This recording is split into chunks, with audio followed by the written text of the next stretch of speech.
Hey guys! Tonight's we begin with an era that claims it hates pleasure, fears excitement, and mistrusts joy, while quietly inventing some of the most unhinged entertainment humanity has ever produced. You are about to wander through parlors filled with fainting couches, cemeteries treated like picnic grounds, and living rooms where polite adults intentionally scare themselves for sport. This is Victorian fun, where everything looks restrained on the surface and absolutely feral underneath. You are not sneaking into history tonight. History is waving you inside and asking if you would like to watch something deeply inappropriate but educational. So before you get too cozy, take a second to gently tap that new hype button YouTube just added. It really does help little guys like me push through the algorithm. And be sure to like the video and subscribe, but only if you genuinely enjoy this strange little corner of quiet storytelling. Drop a comment with where you're listening from and what time it is for you. It's strangely comforting to know who else is drifting off with us around the world. Now, get comfortable, let the day melt away, and we'll drift back together into the quiet corners of the past. You arrive politely. That is the first rule. Victorian life does not begin with a bang. It begins with a nod, a straight back, and the quiet agreement that everyone will pretend this all makes sense. You are dressed properly, breathing carefully, and already slightly tired. Respectability hangs on you like a stiff coat, heavy, necessary, and deeply suspicious of comfort. Around you, people move with purpose, or at least the appearance of it, because nothing terrifies this century more than looking idle. Free time exists here, but it is treated like an unstable substance. Too much of it, and you might think, feel, or worse, enjoy yourself. So leisure is carefully controlled, filtered through manners, etiquette, and a shared understanding that fun must never look like fun. It must be disguised as education, moral improvement, or mild suffering. Anything else would be improper, and impropriety is the true crime of the age. You quickly learn that boredom is considered dangerous. An idle mind, they say, invites weakness, indulgence, and questions no one wants answered. So the Victorians get creative, not joyful creative, anxious creative. They invent activities that keep the hands busy and the soul quietly unsettled. You do not relax here. You participate. In drawing rooms lit by gaslight that flickers just enough to keep your nerves alert, people gather to do things no one questions aloud. They sit very close without touching. They speak softly about nothing in particular. They smile just enough to be polite, never enough to be sincere. This is leisure. This is entertainment. This is survival. You notice how often everyone is watching everyone else. Fun is not private. It is performative. Your posture matters. Your reactions matter. Laugh too hard, and you look unrefined. Laugh too little and you look cold. The correct response is a controlled amusement, a practiced softness, as if joy itself must be rationed. Somewhere nearby, a group is organizing an evening activity. It involves guests, refreshments, and an inexplicable amount of seriousness. No one explains why it exists. It simply does, and that is enough. You nod along, because nodding is safer than asking questions. Asking questions suggests curiosity, and curiosity leads to opinions, and opinions lead to social exile. This is polite madness, the art of behaving while quietly unraveling. Everyone insists they are perfectly fine. Everyone looks faintly exhausted. Corsets are tightened, collars adjusted, teacups lifted with surgical precision. The body is restrained so the mind does not wander. The mind is restrained so the heart does not misbehave. You begin to see the pattern. Every strange pastime, every unsettling diversion, every oddly specific hobby is a pressure valve, a way to release something without admitting it exists. Fear, desire, frustration, boredom. These are unacceptable emotions, so they are repackaged as games, rituals, and traditions. Nothing is wrong, because nothing is acknowledged. Even laughter feels dangerous here. It escapes in short bursts, quickly smothered. When it lasts too long, people glance around, checking for witnesses. Enjoyment must be plausible deniability. If asked, you are not having fun. You are enriching yourself. You are learning. You are participating in society. The strange part is that it works.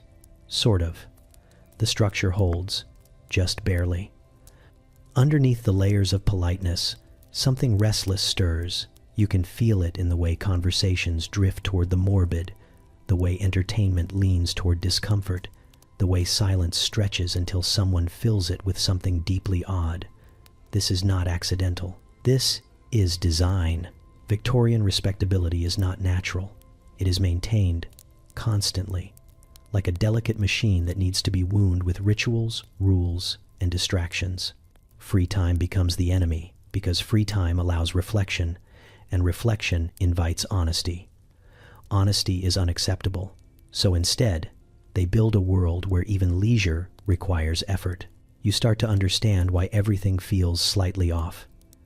This is a society holding itself together with posture and routines, terrified of what might happen if anyone slouches emotionally. Fun becomes elaborate, theatrical, and oddly exhausting. It is not meant to restore you. It is meant to occupy you. As you stand there, blending in, performing normalcy, you realize something quietly unsettling. This is not a people who lack imagination. This is a people with too much of it, forced into narrow channels. When imagination cannot roam freely, it turns inward, twists, and finds strange outlets.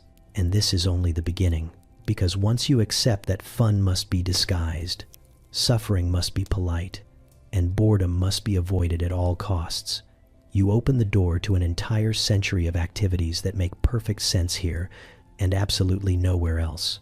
Welcome to Victorian leisure. Please keep your hands inside the madness at all times. You are taught early that boredom is not neutral. It is not a pause or a rest. It is a moral failure waiting to happen. An empty afternoon is a crack in the wall, and through that crack might slip laziness, impropriety, or worse, an original thought. So you learn the art of being bored correctly, which means never admitting you are bored at all. Here, idleness is treated like a fever. If you feel it coming on, you are expected to take immediate action. You do not lie down. You do not stare out a window. You certainly do not ask yourself how you feel. You find an activity, any activity, preferably one that involves rules, equipment, and at least a faint suggestion of moral benefit. The stranger it looks, the better, because difficulty implies discipline, and discipline implies virtue. You are encouraged to improve yourself constantly. Improvement does not mean happiness, it means effort. You embroider microscopic flowers onto cloth no one will ever examine closely. You copy passages from books you have already read, not to learn them, but to keep your hands occupied and your thoughts supervised. You practice musical instruments badly for years because stopping would suggest contentment, and contentment is dangerously close to satisfaction. Every pastime must justify its existence. Leisure for leisure's sake is suspicious, so amusements are wrapped in noble language. Games become exercises of character. Hobbies become demonstrations of patience. Even absurd activities are framed as character building. If something feels pointless, that is simply proof it is working. You notice how often people brag about how busy they are. Not productive busy, but occupied busy. They recount long evenings spent doing things that sound exhausting and vaguely unnecessary, and everyone nods approvingly. Being overwhelmed is fashionable. Being rested is not. When boredom threatens, society responds with invention. Entire categories of entertainment spring up solely to prevent people from sitting quietly with themselves. Parlor games that last hours and test emotional restraint. Social visits that require preparation, rivaling military campaigns. Even walking becomes an event, complete with correct routes, outfits, and post-walk discussions about the walk itself. You learn to fear stillness. Silence stretches too far here. When it lingers, someone fills it with a comment, an observation, or an activity suggestion that makes no sense but sounds purposeful. No one wants to be the person caught doing nothing. Doing nothing implies thinking, and thinking without structure is a slippery slope. Self-improvement becomes the perfect disguise. You can do almost anything if you insist it is making you better. Staring contests become lessons in focus. Memorizing useless facts becomes mental sharpening. Enduring tedious rituals becomes a test of character. The goal is not enjoyment. The goal is endurance with a straight face. You realize that boredom is treated the same way illness is. People talk about it in hushed tones, offer remedies, and warn others not to catch it. If someone appears restless, suggestions pour in immediately. Perhaps they should take up collecting something obscure. Perhaps they should attend more lectures. Perhaps they should join a club dedicated to a very specific interest no one fully understands. The irony is that all this effort does not eliminate boredom. It transforms it. Boredom becomes elaborate. It wears costumes. It hosts events. It fills calendars.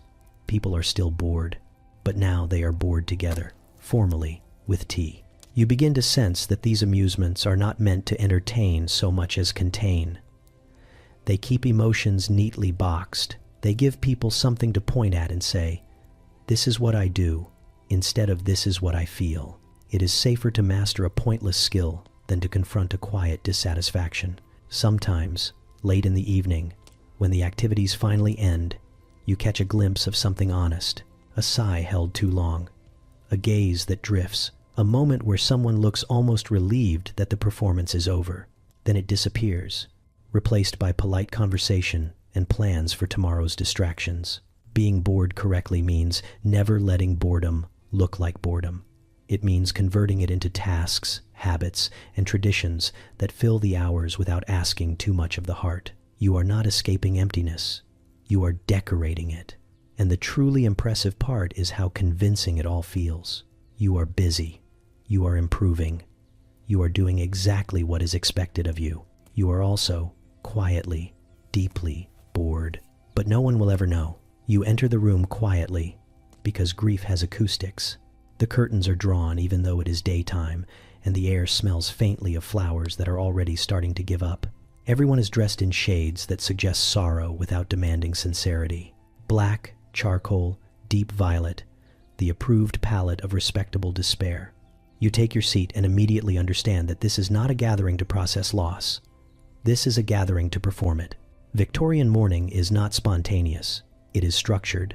There are rules, expectations, and an unspoken hierarchy. You are not here to feel. You are here to demonstrate that you know how to feel correctly. Sadness is a social skill, and like all skills in this era, it is judged quietly and relentlessly. Conversation begins in hushed tones, but it does not take long to realize no one is talking about the deceased in any meaningful way. Names are mentioned like credentials. Dates are recited with precision. Relationships are clarified because proximity to death matters. How close you were determines how entitled you are to visible suffering. Distant cousins are expected to look solemn but functional. Immediate family members are expected to look like they might collapse at any moment, but politely. You watch faces carefully. Some people have perfected the soft, hollow stare. Others deploy controlled sighs at strategic intervals.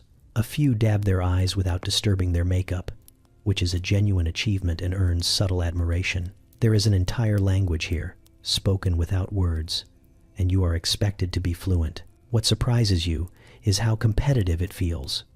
Grief is compared, though never directly. Someone mentions they have not slept in days. Someone else gently counters that they have not eaten.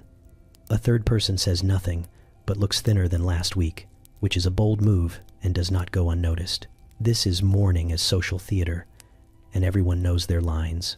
You learn quickly that too much emotion is frowned upon. Loud sobbing is gauche. It draws attention away from the collective atmosphere and makes others uncomfortable. This is not about release, it is about restraint. The ideal mourner is visibly devastated, but still capable of thanking guests and commenting on the weather. There are accessories involved. Mourning jewelry containing hair from the deceased. Handkerchiefs embroidered with initials. Lockets worn openly to invite inquiry without requiring explanation. These objects are not just keepsakes, they are evidence, proof that you are invested in this loss and intend to carry it properly. Food is served, because hunger does not excuse bad manners. You eat carefully, aware that appetite can be interpreted as emotional failure. Too much interest in refreshments suggests resilience, and resilience is suspicious this early. Still, refusing food entirely might look theatrical. The balance is delicate. A few polite bites, followed by a quiet comment about having no appetite lately. This is the safe middle ground. At some point, stories are shared, not joyful memories. Those come later, if ever. These are stories designed to reinforce sorrow, last conversations, unfinished sentences, missed goodbyes. Each anecdote lands like a carefully placed weight, deepening the room's collective heaviness. You notice how people listen not just for content, but for impact. The most effective stories leave a silence behind them. You begin to understand that mourning here is not only about honoring the dead, it is about affirming the living. Participating correctly proves that you belong. It shows you understand loss, hierarchy, and decorum. It reassures everyone that when your turn comes, you will be mourned properly too. There are subtle consequences for missteps. Someone laughs accidentally, startled by a nervous reflex, and the room stiffens. Someone else speaks too casually about the future, and a nearby eyebrow lifts. Notes are taken mentally. Reputations are adjusted. And yet, beneath the performance, something genuine flickers now and then. A hand held a second too long, a voice that cracks unexpectedly, a moment where the mask slips just enough to reveal actual pain. These moments are brief and quickly contained, but they remind you that beneath all this structure, loss still hurts. Still, the system persists. Grief is measured, managed, and displayed with care. There are timelines for mourning close, acceptable durations for visible sorrow, and gradual permissions to return to normal life. Deviate too much in either direction, and you risk judgment. As the gathering winds down, people depart quietly, satisfied that the appropriate level of sadness has been achieved. Compliments are implied rather than spoken. You did well. You looked affected, but not unstable. You participated without overshadowing anyone else. This is what passes for success here. You leave the room, carrying not just sympathy, but an odd sense of accomplishment. You have mourned correctly, and somehow, that feels stranger than the loss itself. You arrive at the cemetery dressed for leisure, which feels like the first quiet joke of the afternoon. The path is neatly kept, the headstones arranged with the kind of order that suggests even the dead are expected to behave. You carry a basket, a folded blanket, and the calm confidence of someone who has been told this is perfectly normal. No one whispers, no one rushes. This is not a place of fear. This is a place of recreation. You choose a spot carefully, because etiquette still applies. Not too close to a fresh grave, that would be insensitive. Not too far from the older ones either, because age grants a certain social distance. The dead here are not strangers. They are neighbors, ancestors, conversation starters. You lay out your blanket between two headstones whose inscriptions have faded just enough to be considered historical rather than personal. Around you, other families do the same. Children run along the paths, careful not to trip over grief. Couples stroll arm in arm, discussing the weather, the bread, the relative quality of different cemeteries. Someone has brought a small dog, which is currently sniffing at eternity with great enthusiasm. This is not mourning. This is a day out. You sit and unpack your meal. Sandwiches wrapped in cloth, pastries prepared that morning. A thermos of tea poured with the same care it would receive in a drawing room. There is nothing macabre about the process. The setting is simply convenient. Quiet, green, and reliably uncrowded. The dead, after all, are famously uncompetitive for space. Conversation flows easily. You talk about recent events, minor annoyances, plans for the coming week. Occasionally, someone gestures vaguely at a nearby headstone while telling a story about the person buried there, but it is more anecdote than elegy. Death here is not an interruption. It is background decor. You begin to understand that cemeteries serve a practical purpose in Victorian life. They are among the few places where silence is guaranteed without requiring explanation. No one questions why you are calm here. No one expects excitement. The presence of death lowers the bar for enthusiasm in a way that feels almost comforting. There is also a subtle pleasure in proximity. Sitting among graves reminds you that life continues. You chew thoughtfully, sip your tea, and feel very alive in comparison. This is not disrespect. This is perspective. The Victorians love perspective, especially when it reinforces endurance. Children are encouraged to behave, not because the dead might mind, but because this is a lesson. Death is not hidden from them. It is introduced gently, alongside biscuits and sunshine. They learn early that mortality is part of the landscape, something to be acknowledged without drama. The real fear would be ignoring it entirely. Some people read, some sketch monuments, a few nap, trusting that the eternal quiet will not be disturbed. It is oddly peaceful. You notice how the atmosphere diffuses tension. Arguments feel inappropriate here. Raised voices would echo too loudly against the stone. The cemetery enforces civility better than any parlor ever could. You also notice how carefully people perform respect while relaxing. No one sits directly on a grave. No one leans against a headstone. Boundaries are maintained, even in leisure. The dead are included in the outing, but never inconvenienced by it. At some point, laughter breaks out nearby. It is soft, quickly contained, but unmistakable. No one looks shocked. This is allowed. Laughter does not offend the dead, because the dead are no longer in a position to object. This unspoken logic makes the cemetery one of the safest places to feel things without consequence.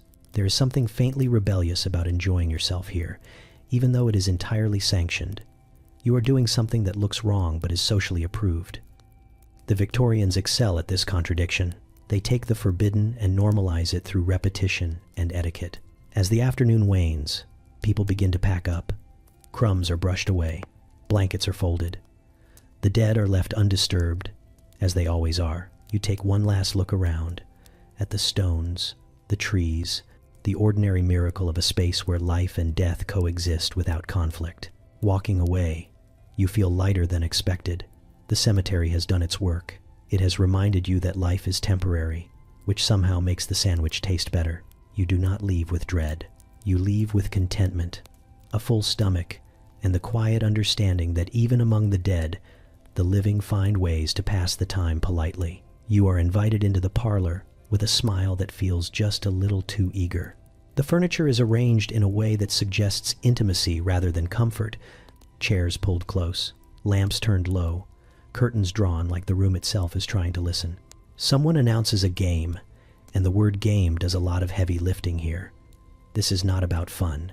This is about endurance, curiosity, and the quiet thrill of watching other people unravel politely. You take your seat and immediately sense the danger. Parlor games in Victorian society are social experiments disguised as entertainment. They promise harmless amusement and deliver emotional exposure with lace trim. Everyone agrees to play because refusing would look rude, and rudeness is worse than humiliation. The rules are explained carefully, which should have been your first warning. These games always come with rules, complicated ones, rules that require honesty, imagination, or both. Someone begins by asking a question that sounds innocent enough, something about preferences or memories, but the room tightens as answers are given.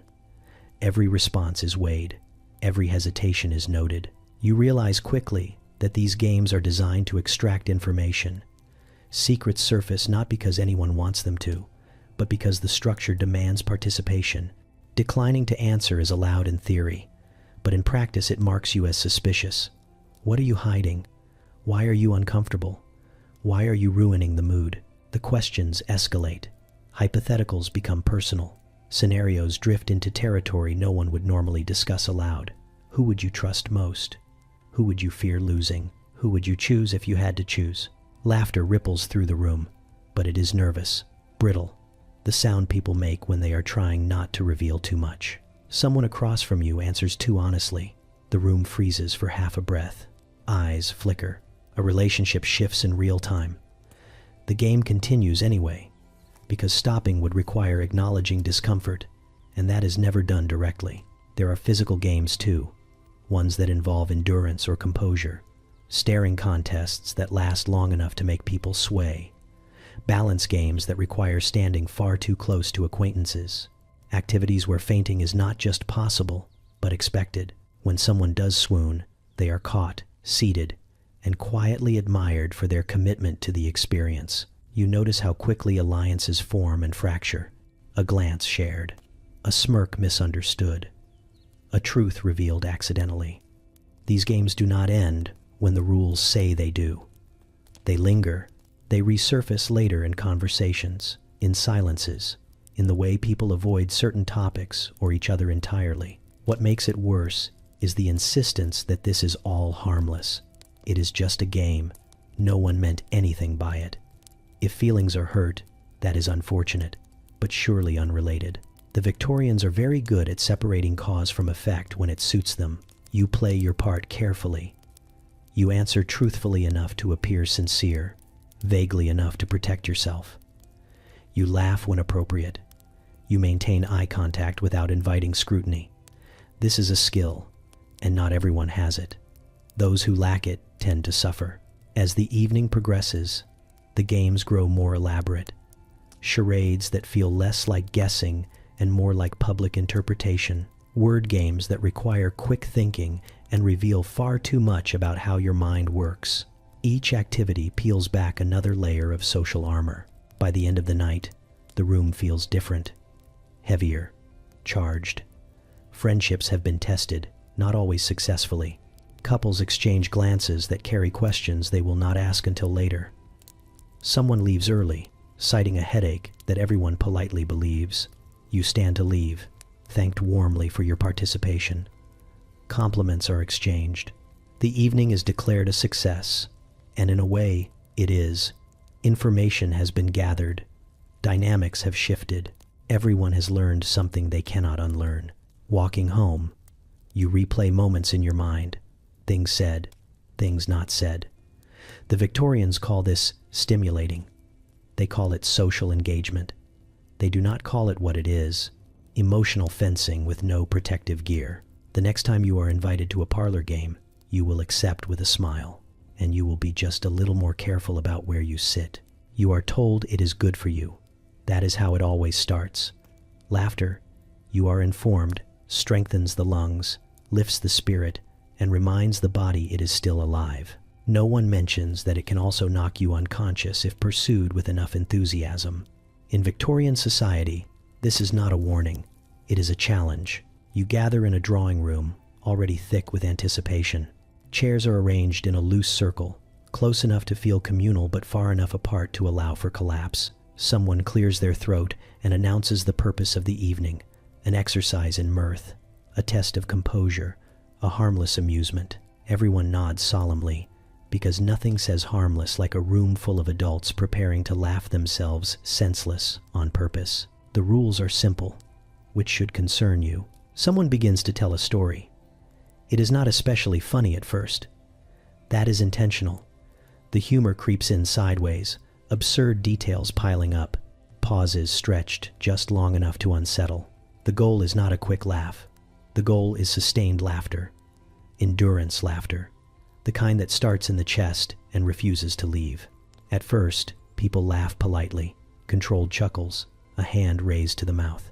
This is the acceptable opening phase.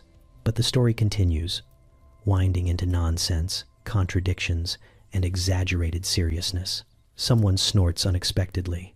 Another person gasps for air. The room shifts. What was polite becomes contagious. You feel it spread like a ripple. Laughter jumps from person to person, feeding on itself. The more someone tries to stop, the worse it gets. That is part of the sport. Composure is admirable, but collapse is victory. When someone doubles over, clutching their ribs, the room erupts with approval. Victorians love rules, and this has them too. You are not supposed to help someone who is losing control. Sympathy breaks the spell. You let them laugh. You let them shake. If they slide out of their chair and onto the carpet, someone will fetch smelling salts later. For now, this is success. The storyteller presses on, voice wavering as they struggle not to laugh themselves. That struggle only makes it funnier. The audience feeds off it. Laughter escalates into wheezing, into tears, into the kind of silent shaking that looks alarming if you do not know the context. You do know the context, and that somehow makes it worse. You try to hold it together. You focus on breathing. You remind yourself this is ridiculous. That thought detonates everything. Your lungs seize, your vision blurs slightly, and you are suddenly aware of how little control you have over your own face. You laugh because everyone else is laughing, and everyone else is laughing because you are. This is not joy exactly. It is closer to surrender. Across the room, someone finally loses the battle. They slide sideways, still laughing, until they disappear from view. There is a brief pause, then applause. Not loud, nothing crude. Polite, appreciative clapping. A job well done. Eventually, the storyteller falters completely, overcome by their own creation. The room is chaos now, genteel chaos, but chaos nonetheless. Corsets strain, handkerchiefs are abandoned. People gasp for breath like swimmers surfacing after too long underwater. Then, gradually, it ebbs. Laughter burns itself out. Bodies slump back into chairs, faces flush. There is an afterglow, a quiet disbelief that this was allowed. Someone checks on the person who collapsed, who is now sitting up, dazed but triumphant. They are congratulated softly. Tea is brought in. This is important. Tea marks the transition back to civilization. Cups are lifted with trembling hands. People smile at each other with the intimacy of survivors. For a moment, defenses are down. Everyone feels lighter, emptied out, as if something unwanted has been shaken loose. No one discusses how strange this is. That would ruin it. Instead, they comment on the quality of the laughter, the cleverness of the story, the impressive stamina on display. Compliments are exchanged like medals. Later, as you leave, your cheeks ache and your chest feels tender. You are exhausted, but in a way that feels earned. The Victorians would say this was healthy, a cleansing storm of emotion released under supervision. They would not say that it is one of the few times they allow themselves to lose control together. But you feel it anyway, and for once, no one faints alone. You are invited after dark, because spirits apparently keep office hours. The room is prepared with intention. Curtains are drawn tight. Lamps are lowered to a glow that flatters faces and excuses shadows, and the furniture has been nudged just close enough to make personal space a suggestion rather than a rule. This is not a chapel. This is a stage, and you are both audience and prop. Everyone sits in a circle, hands hovering awkwardly, waiting for permission to touch. Someone clears their throat and explains that tonight is serious, respectful, and absolutely not for entertainment.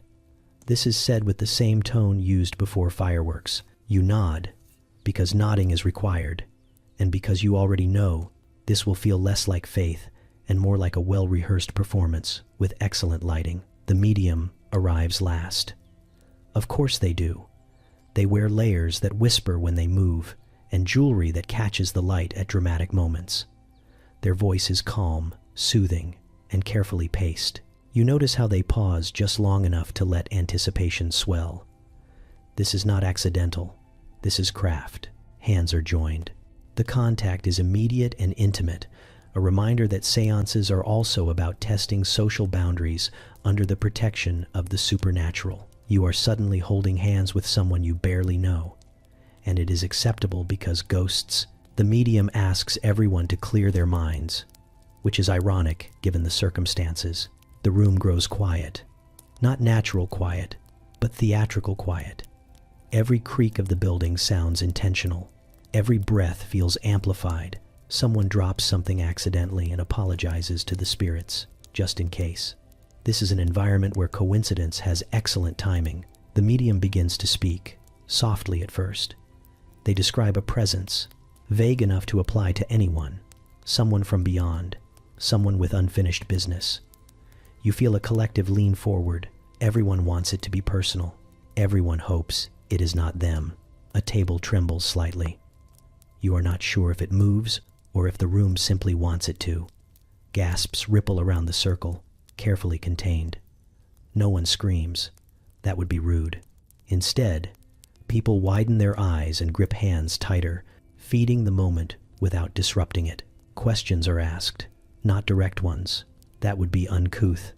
They are framed gently, inviting interpretation. Are you at peace? Do you wish to speak? Is there someone here you recognize? The medium listens intently to the silence, nodding as if receiving messages that require no translation. You realize this is interactive theater. The audience supplies the energy, the reactions, the belief. The medium guides it, shapes it. But the real work is done by everyone else, eager to feel something extraordinary in a controlled environment. A knock echoes. No one moves. The medium exhales slowly, as if bracing against an invisible wind. Someone near you swallows hard. This is the moment. The room is fully engaged now. Rational thought has politely stepped outside. The messages become more specific. A name that sounds familiar to at least 3 people.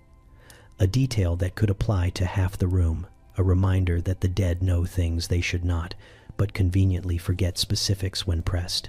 It is impressive. It is effective. You feel a chill that might be draft or suggestion. Either way, it works. Your pulse quickens.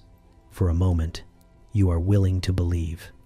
Not because you are convinced, but because it is easier than admitting how much effort has gone into making this convincing. The seance builds to a climax. The medium grows pale, or at least adjusts their posture to suggest strain. The table shudders again. A candle flickers dramatically. Someone lets out a small sound that could be fear or delight. The difference hardly matters. Then, just as tension peaks, it ends. Abruptly, cleanly. The medium releases everyone's hands and announces that the connection is fading. Spirits are thanked. The lights are raised slightly. Reality is reintroduced in measured doses. Tea appears, because tea always appears. The circle breaks. People speak softly at first, then with growing animation. Everyone shares what they felt, what they sensed, what they almost saw. No one mentions how perfectly timed everything was. That would spoil it. As you leave, you feel oddly satisfied.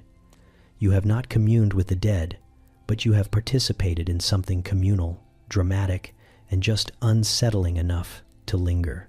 It was not belief that drew you in. It was the pleasure of being scared together, politely, with refreshments afterward.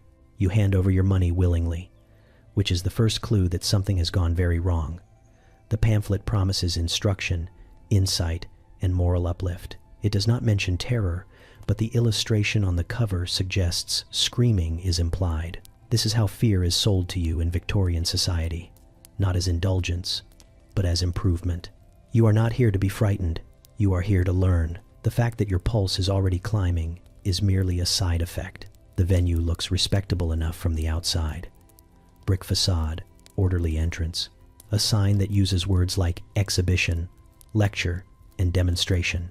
Inside, the lighting drops immediately, because knowledge apparently prefers shadows. The air smells faintly of dust, oil, and anticipation. Other patrons gather near you, pretending this is an educational outing rather than a controlled panic session with pamphlets. Someone official steps forward to explain what you are about to experience. They assure you that everything has been designed to enlighten the mind and strengthen the nerves. Fear, they say, is a natural response that must be understood. The best way to understand it is to provoke it carefully. Everyone nods, relieved to have permission. You are ushered into a series of rooms, each one worse than the last in a way that feels intentional. Wax figures loom out of the darkness, frozen in expressions of agony, madness, or moral failure. Placards explain their significance. Criminals, lunatics, victims of poor choices.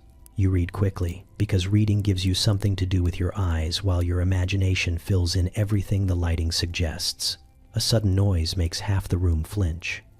This is not an accident. The Victorians are very good at engineering surprise. Someone laughs nervously, then apologizes for laughing. Fear is acceptable here, but enjoying it too openly still carries risk. In another section, you are invited to observe demonstrations. Scientific, of course. Electrical devices crackle. Mechanical contraptions whir. Someone explains how the body responds to shock, stress, and sudden stimuli. As they speak, something moves behind a curtain at exactly the wrong moment. Several people gasp in unison. The lecturer pauses, satisfied. This is education through adrenaline. The rush makes everything feel important. Your senses sharpen, your thoughts narrow. You remember every word because your body has decided this information might be useful for survival. There are darker attractions too. Simulated crime scenes, reenactments of famous disasters, carefully staged moments designed to make you imagine yourself there. The narration is calm, factual, almost soothing, which somehow makes the imagery worse. You are not being shouted at. You are being guided gently into dread. You notice how people cling to the educational framing. They repeat facts aloud, grounding themselves in dates and details. This happened here. That occurred then. Knowledge becomes a handrail. Without it, this would feel indulgent, possibly sinful. With it, it is virtuous. At one point, you are invited to sit while a demonstration unfolds in front of you. The lights dim further. The speaker lowers their voice. They describe a phenomenon involving darkness, isolation, and the human mind's tendency to invent threats when left alone.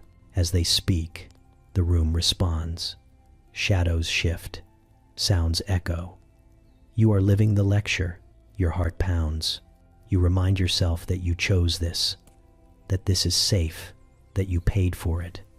The knowledge does not calm you as much as you hoped. When it finally ends, the lights come up gradually, like mercy. People exhale, straighten their clothes, and exchange polite remarks about how fascinating it all was. No one admits how affected they feel. That would undermine the educational premise. Outside, the daylight feels unreal. Colors are brighter, sounds are sharper. You feel oddly energized, as if you have survived something meaningful. This is the appeal.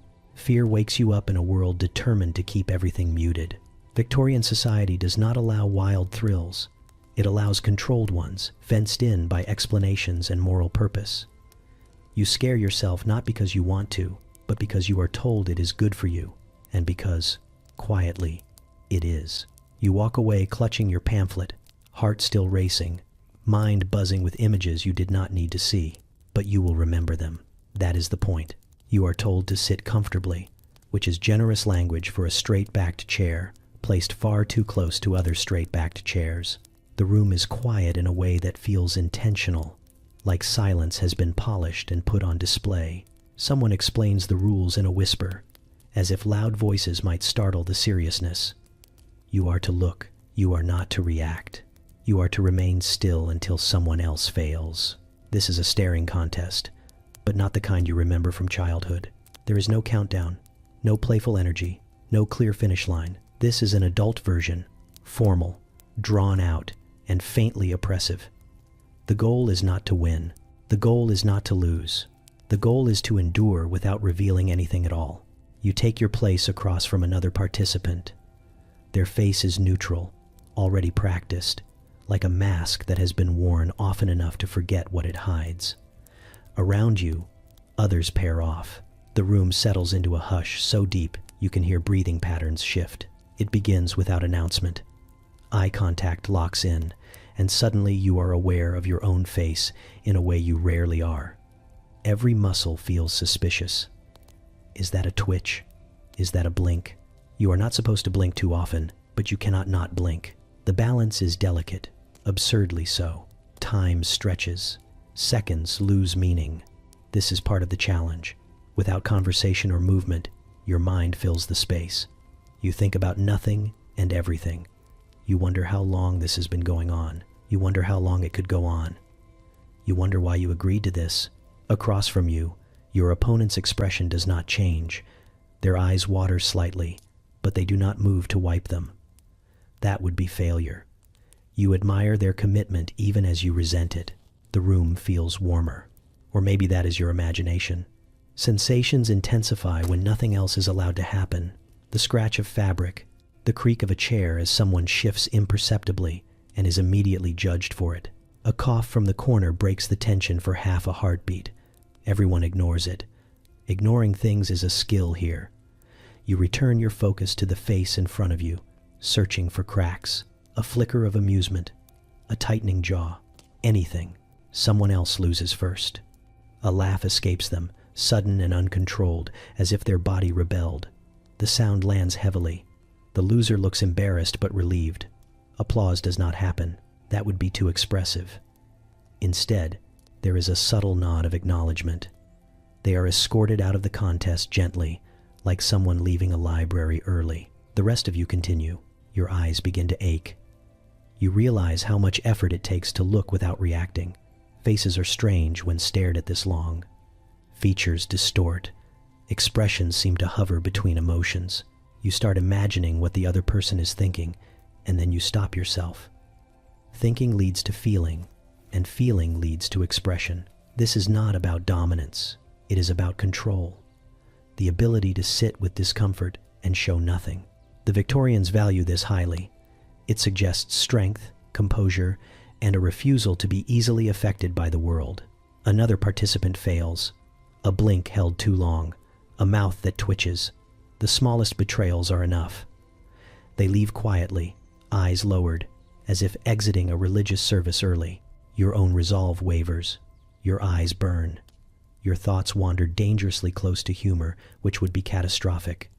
You focus on breathing slowly, in and out, in and out. You become very aware of your own existence. At some point, the contest ends not with a victory, but with exhaustion. The remaining participants are released simultaneously. No winner declared. This is intentional. Declaring a winner would introduce triumph, and triumph is an emotion best avoided. People relax visibly, though no one comments on it. Faces soften. Eyes look away. The room exhales together. Someone pours tea, because tea restores normalcy. Cups clink softly. Conversation resumes, carefully, as if everyone is testing their ability to speak again. No one discusses the contest directly. That would be vulgar. Instead, they comment on the quiet, the discipline, the interesting nature of such exercises. Compliments are implied rather than stated. You feel strangely drained, not unhappy, not satisfied, just emptied out. The experience has taken something from you and given nothing obvious back. And yet, you suspect that is the appeal. As you leave, you catch your reflection in a window. Your face looks the same, but you know better. You have just spent a significant amount of time proving you can feel nothing in front of others, and in this society, that counts as entertainment. You learn quickly that health in Victorian society is not a private matter. It is a performance, and like all good performances, it benefits from exaggeration, timing, and an appreciative audience. Feeling unwell is unfortunate. Displaying it artfully is impressive. You are not encouraged to be sick. You are encouraged to appear interestingly fragile. The fainting couch exists for a reason. It is not there for emergencies. It is there for moments. Moments when the room needs a pause, when attention must be redirected, when conversation has stalled and someone must collapse gently to restore momentum.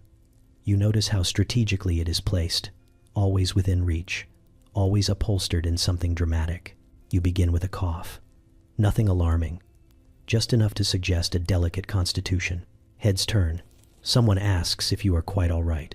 You assure them you are, of course, but you do so while pressing a hand to your chest in a way that implies bravery rather than comfort. This is important.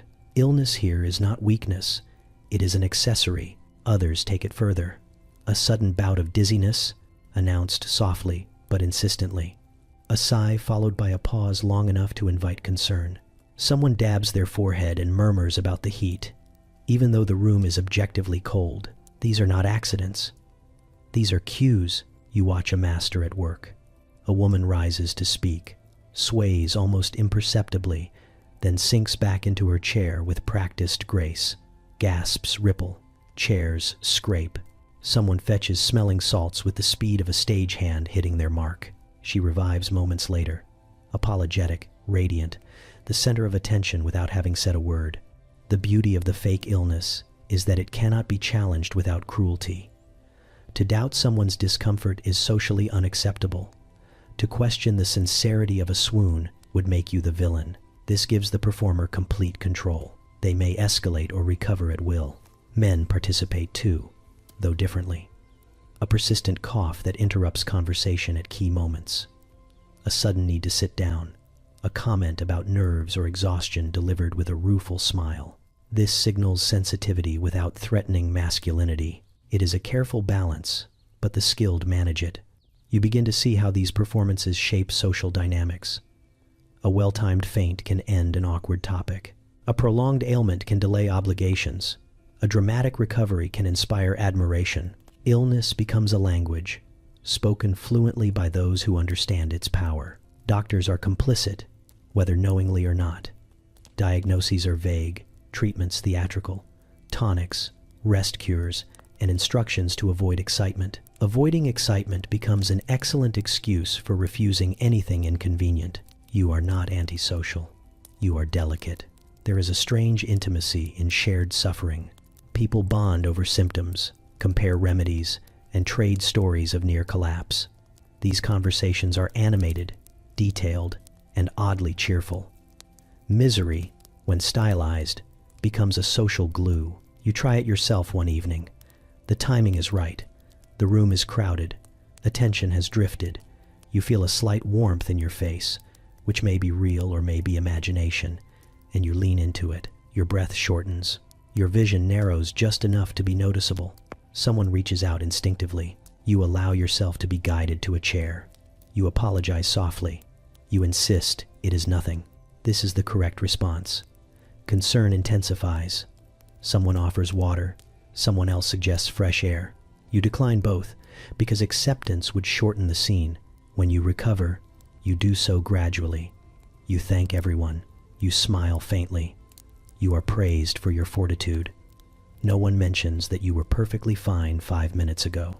The moment has passed, and with it, any need for explanation. What makes this entertainment is not the deception, it is the agreement. Everyone knows, on some level, that these ailments are curated. Everyone also knows it would be rude to say so. The performance exists in the space between belief and politeness.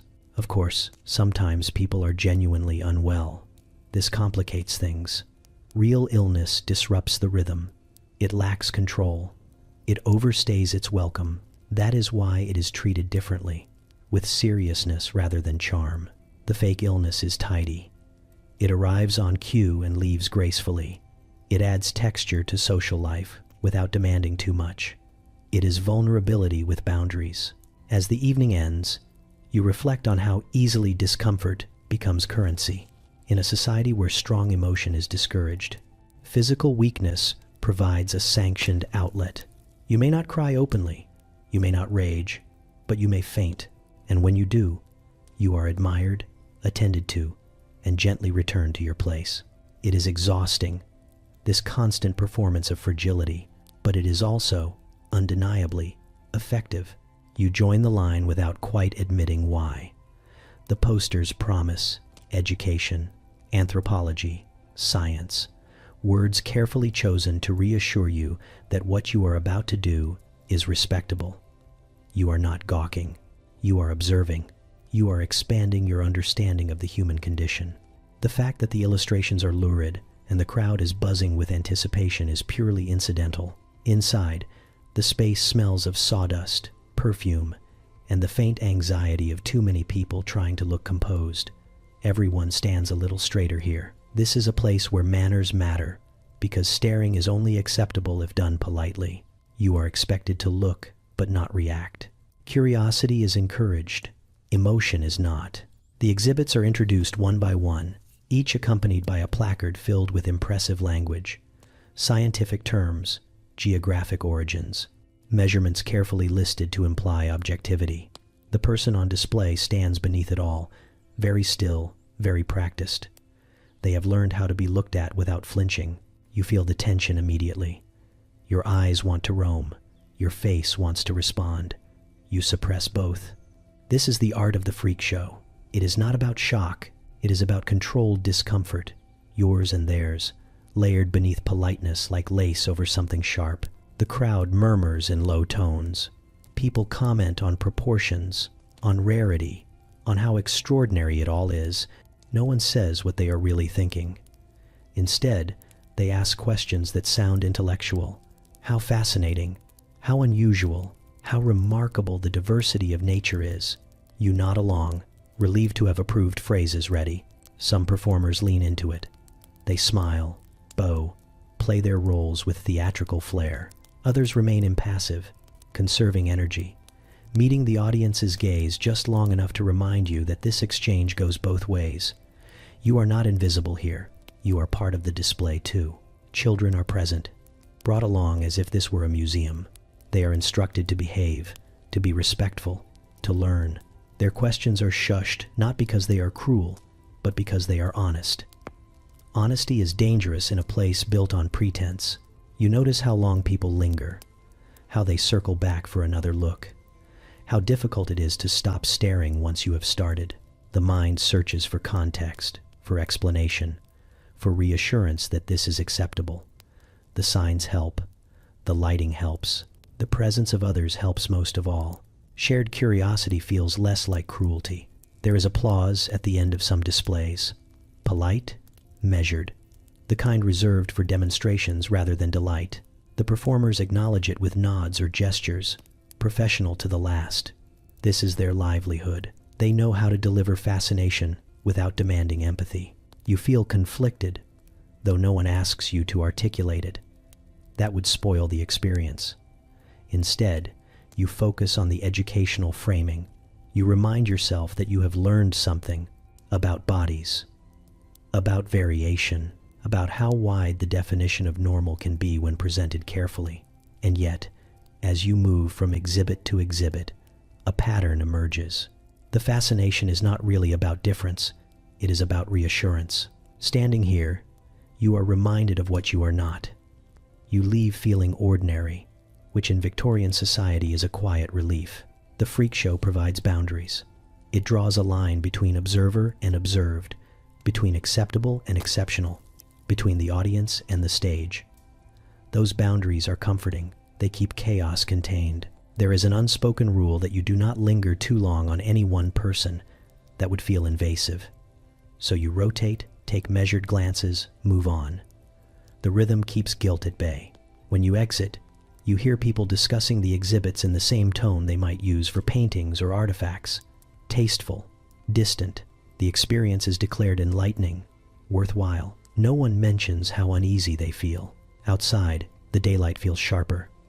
You catch your reflection briefly and straighten your posture. Normalcy reasserts itself.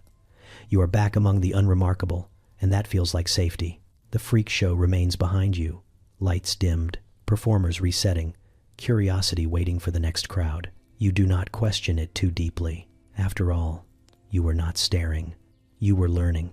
You arrive dressed as though attending a lecture, because that is the lie everyone agrees to tell themselves. The invitation promised enlightenment, scholarship, a glimpse into antiquity. It did not mention the smell, or the fact that this is, functionally, a party where the guest of honor has been dead for several thousand years and did not consent to any of this. The room is crowded and warm, heavy with perfume and anticipation. There is a table at the center, draped in linen, positioned so everyone gets a good view. Wine glasses clink softly. Someone laughs too loudly, then stops, remembering where they are. Respectability is maintained through tone rather than behavior.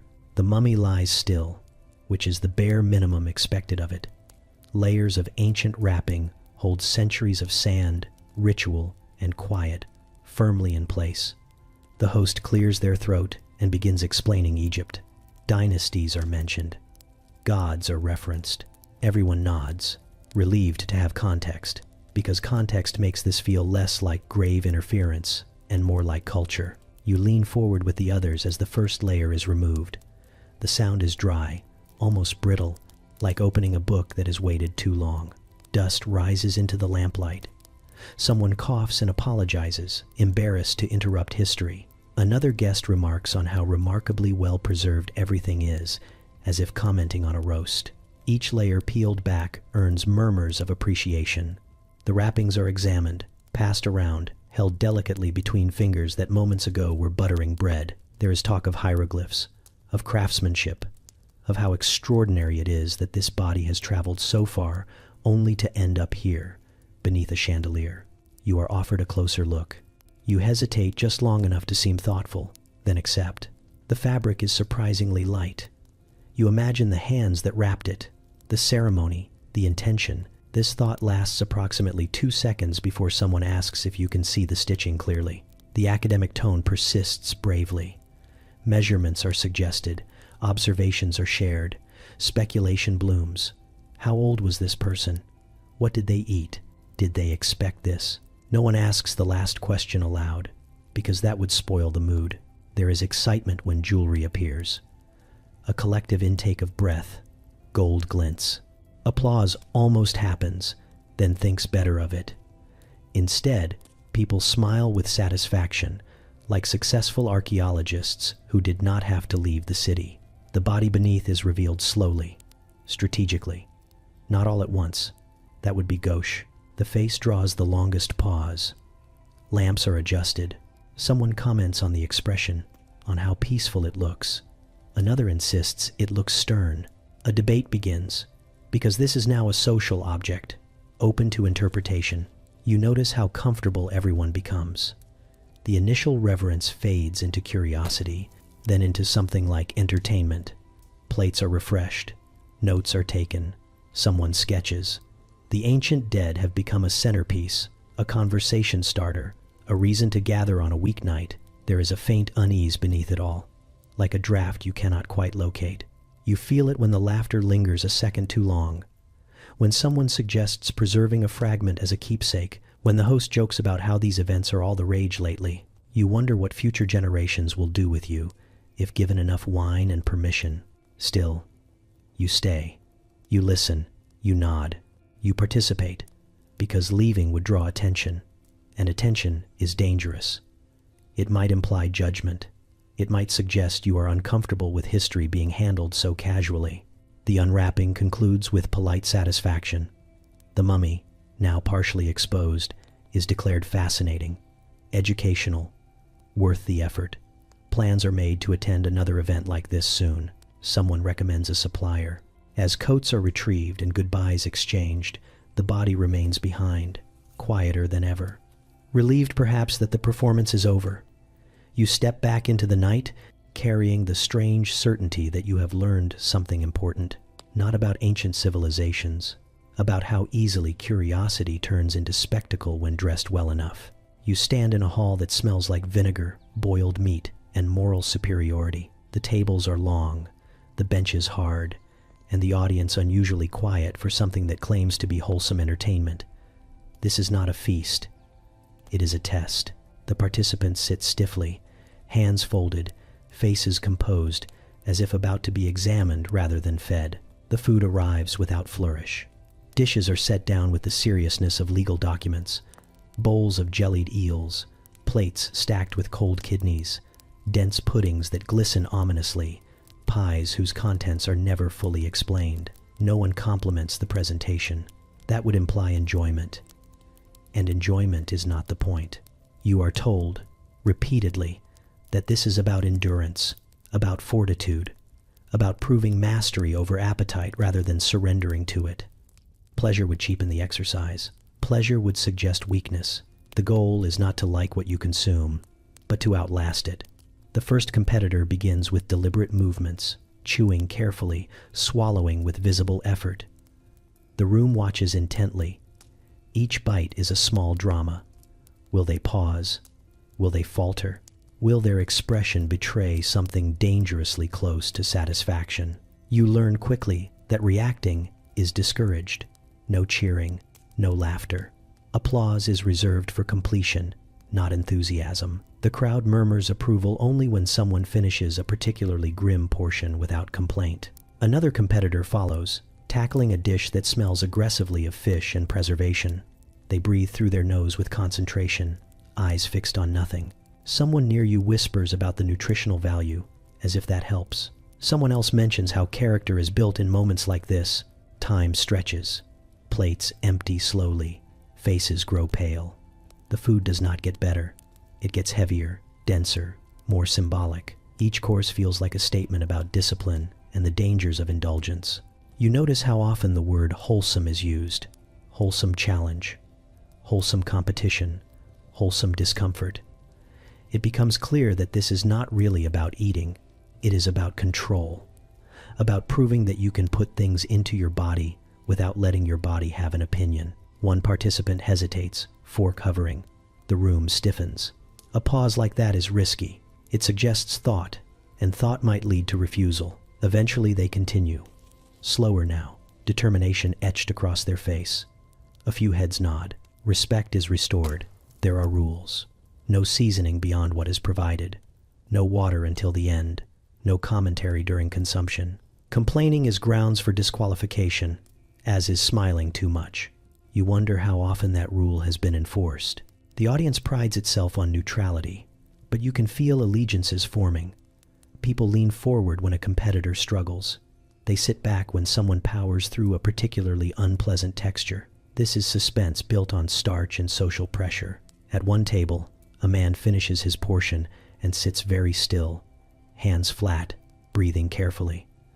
Someone checks the plate, then announces the result. Approval ripples through the room, controlled but sincere. The man nods once, as if accepting a medal he cannot see.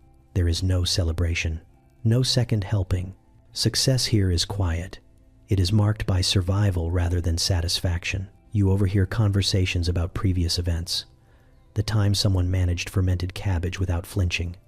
The year the suet pudding defeated half the field. These stories are told with pride, like tales of exploration or war. When the final competitor finishes, the event concludes with polite acknowledgement. The tables are cleared quickly. The smell lingers. People stand, stretch, adjust their coats. Someone remarks that it was very instructive. Outside, fresh air feels excessive. You realize how tense your shoulders have been, how tightly everyone held themselves to avoid reacting. The restraint was contagious. You understand now that this form of entertainment is a mirror. It reflects a society terrified of excess, suspicious of pleasure, and deeply committed to turning even food into a moral trial. No one leaves hungry. No one leaves happy. And that, you are told, is the point. You discover quickly that science, when removed from institutions and placed on a dining table, becomes a form of entertainment with plausible deniability. You are not being reckless. You are learning. The difference matters, especially when explaining scorch marks to relatives. The Victorian home is full of potential. Shelves groan with books promising enlightenment. Cabinets hide bottles labeled with elegant handwriting and vague warnings. Curiosity thrives in this environment, fed by the belief that progress favors the bold and occasionally singed. If something explodes, it is merely enthusiasm expressing itself. You begin modestly. A few chemicals ordered by post, a magnifying glass, a notebook meant to give the whole endeavor a scholarly appearance. You read instructions written with alarming confidence and follow them with even greater optimism. Precision is encouraged, but improvisation is inevitable. After all, you are not a professional. That is part of the charm. Experiments are social affairs. Friends gather to watch, offering suggestions they cannot possibly back up. Someone reads aloud from a manual while you stir something that is not supposed to smoke. When it does, there is excitement rather than concern. Smoke means reaction. Reaction means success. The line between discovery and disaster is thin, and you hover over it with remarkable calm. A fizzing sound draws applause. A sudden color change inspires notes. A smell that makes eyes water is described as promising. You wave it away, because discomfort feels like proof that something important is happening. Electricity becomes particularly fashionable. You string wires across furniture, convinced that understanding current will make you a better person. Small shocks are endured bravely. Larger ones are laughed off with dignity. Someone suggests you might be overdoing it. You remind them that innovation requires courage, and that the great minds of the age surely experienced worse.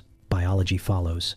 You peer at slides, poke at specimens, and speculate loudly. Living things are fascinating, especially when observed without training. You make pronouncements based on very little evidence. Your confidence grows with each unverified conclusion. Chemistry is where things escalate. Reactions become louder. Flames appear unexpectedly. You learn which fabrics burn fastest through unfortunate trial. The room fills with smells that linger for days, clinging to curtains and reputations. Still, you persist, because stopping would imply doubt. You notice how danger sharpens attention. Everyone watches closely when something might go wrong. Silence falls when you heat a mixture beyond recommended levels. When nothing catastrophic happens, relief turns into pride. You have stared into chaos and emerged intact. There are rules, loosely observed. Windows should be open. Water should be nearby.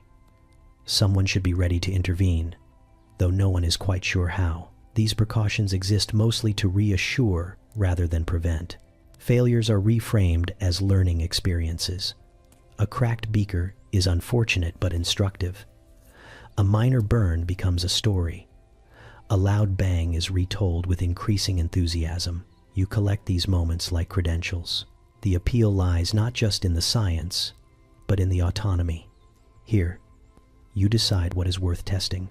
You are free from oversight, free from peer review, free from anyone telling you that perhaps this is not a good idea. Freedom hums in the air, occasionally accompanied by smoke. You begin to suspect that the experiments are secondary.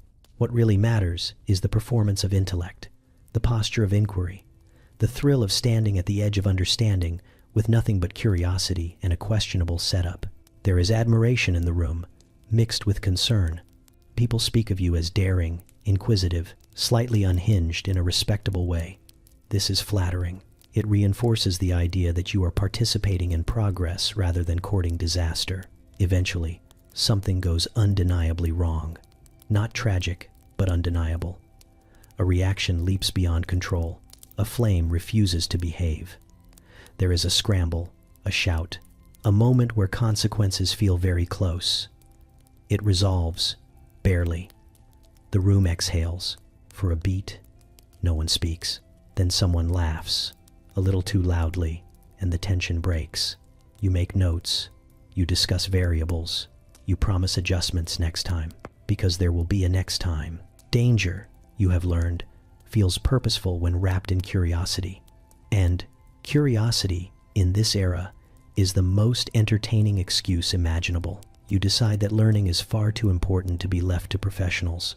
Knowledge, after all, should live in the home, preferably on a sturdy table near a window that opens, at least in theory. The Victorian era has taught you that curiosity is a virtue, and when combined with confidence, it becomes indistinguishable from competence. This is how the experiment begins. Your parlor transforms into a laboratory through sheer intention. Books are stacked for authority. Glassware is arranged with ceremonial care. Bottles with elegant labels promise insight. Though the warnings are written so politely they barely register, you assure yourself that danger only exists when people lack purpose, and you are very purposeful. Friends gather, because discovery is better with witnesses. Someone brings a notebook. Someone else brings opinions. No one brings training. The room hums with expectation as you consult instructions written by someone who assumes a baseline of understanding you do not possess. You nod anyway. Nodding feels scientific. The first reaction is subtle. A liquid changes color. There is a collective lean forward. This is thrilling. You have altered reality, or at least a small portion of it. You write this down, even though you are not sure why it happened. Writing makes it official. Encouraged, you proceed. Heat is applied. This feels advanced. Flames are inherently impressive, especially when they appear unexpectedly. A hiss emerges from the apparatus, which you interpret as enthusiasm. Someone suggests stepping back. You wave them off, because stepping back would imply doubt. Smell enters the equation next. Sharp, acrid, unmistakable. Windows are opened with ceremony. Handkerchiefs appear. You describe the odor as interesting, which is the word people use when they do not want to admit concern. The reaction continues, apparently committed to proving a point.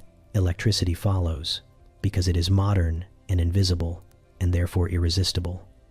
Wires snake across furniture. A device hums. You feel a small shock and laugh, because laughing establishes dominance. The audience laughs too, relieved that you did. Pain, when acknowledged lightly, becomes entertainment.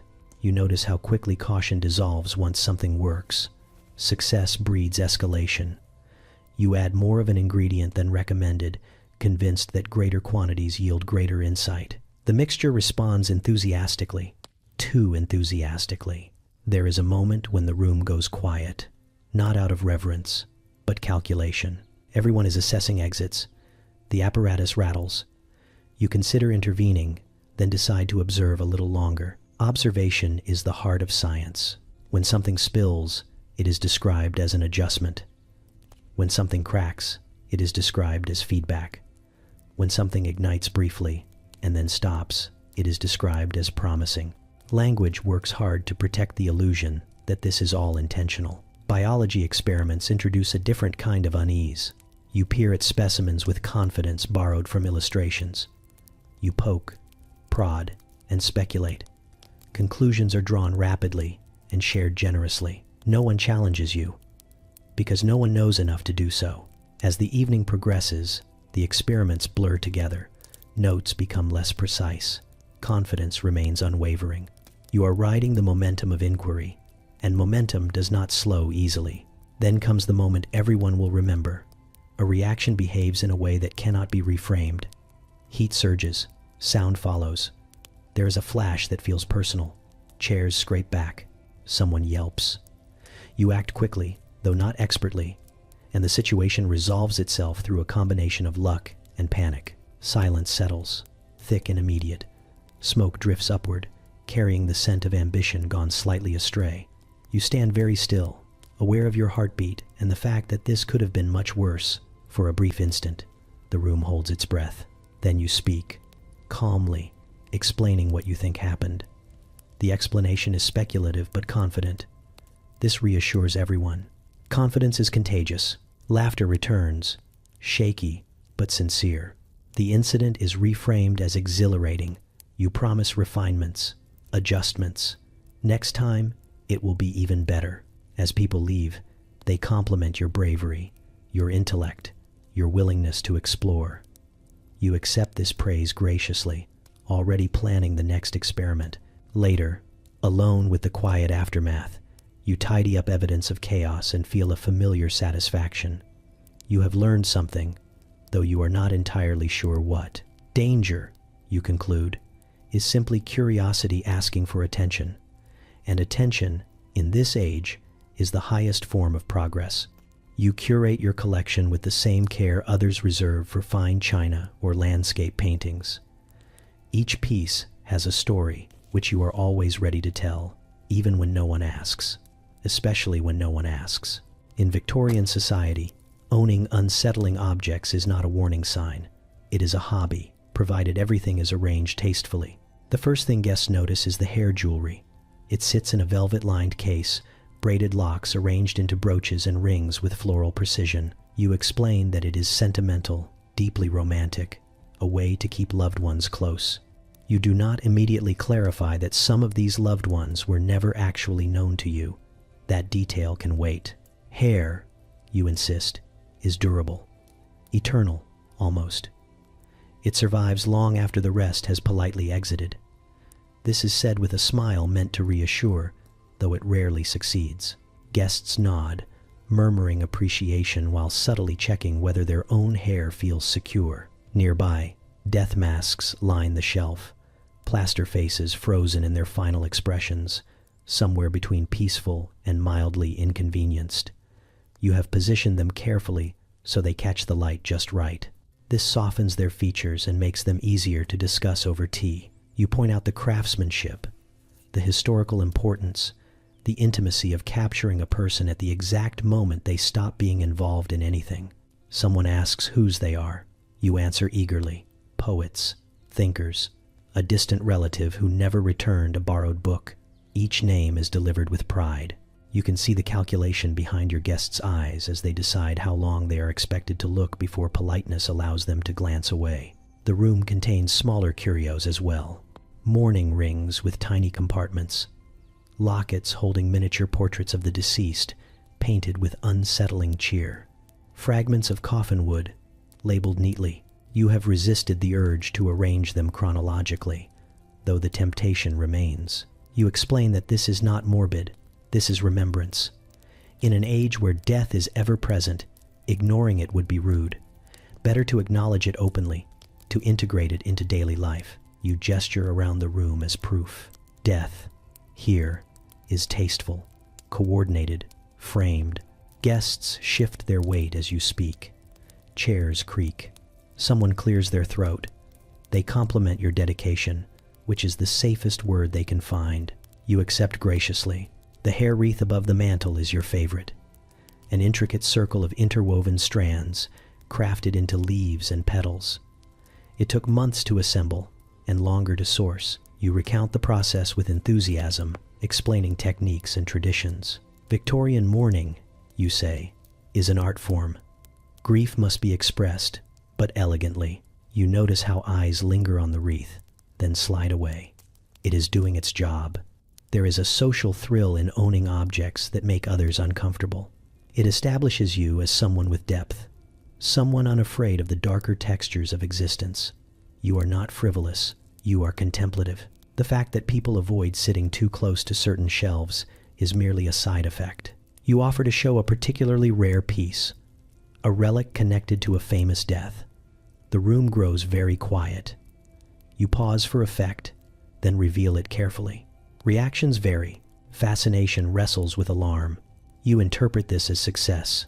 What you do not say, but understand fully, is that these objects grant a kind of control. Death, displayed and cataloged, becomes manageable. It sits where you place it. It waits patiently to be admired. It does not intrude unexpectedly when you have company. As the evening winds down, guests thank you with visible relief. Compliments are repeated. Invitations are declined politely. Coats are retrieved with unusual speed. You wave goodbye, satisfied. Once alone, you straighten a display that has been disturbed. You polish glass. You realign a mask so it faces forward again. The room settles into its familiar stillness, surrounded by fragments of lives that ended elsewhere. You look around and feel a quiet pride. Others collect beauty that fades. You collect reminders that nothing does, and you arrange them beautifully. You step inside a drawing room that has been aggressively repurposed. Furniture has been pushed to the edges with ceremonial care.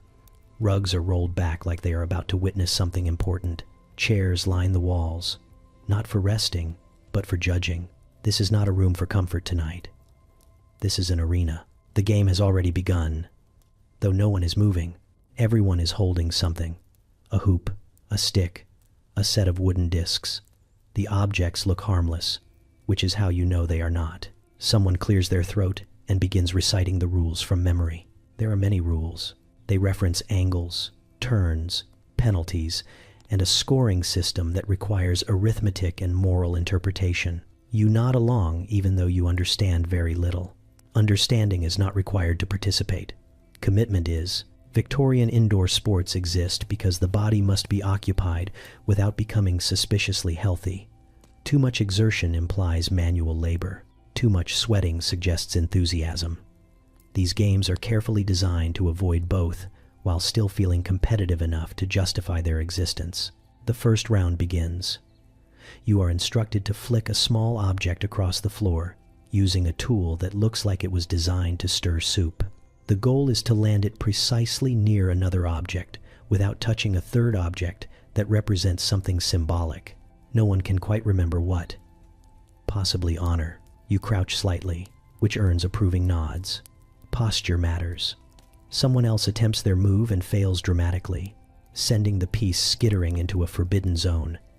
Gasps ripple through the room. This is serious. A penalty is announced. No one smiles. Points are awarded conservatively. A single point feels like a promotion. Applause is restrained but sincere. You begin to sense that winning is less important than demonstrating that you are trying very hard to win.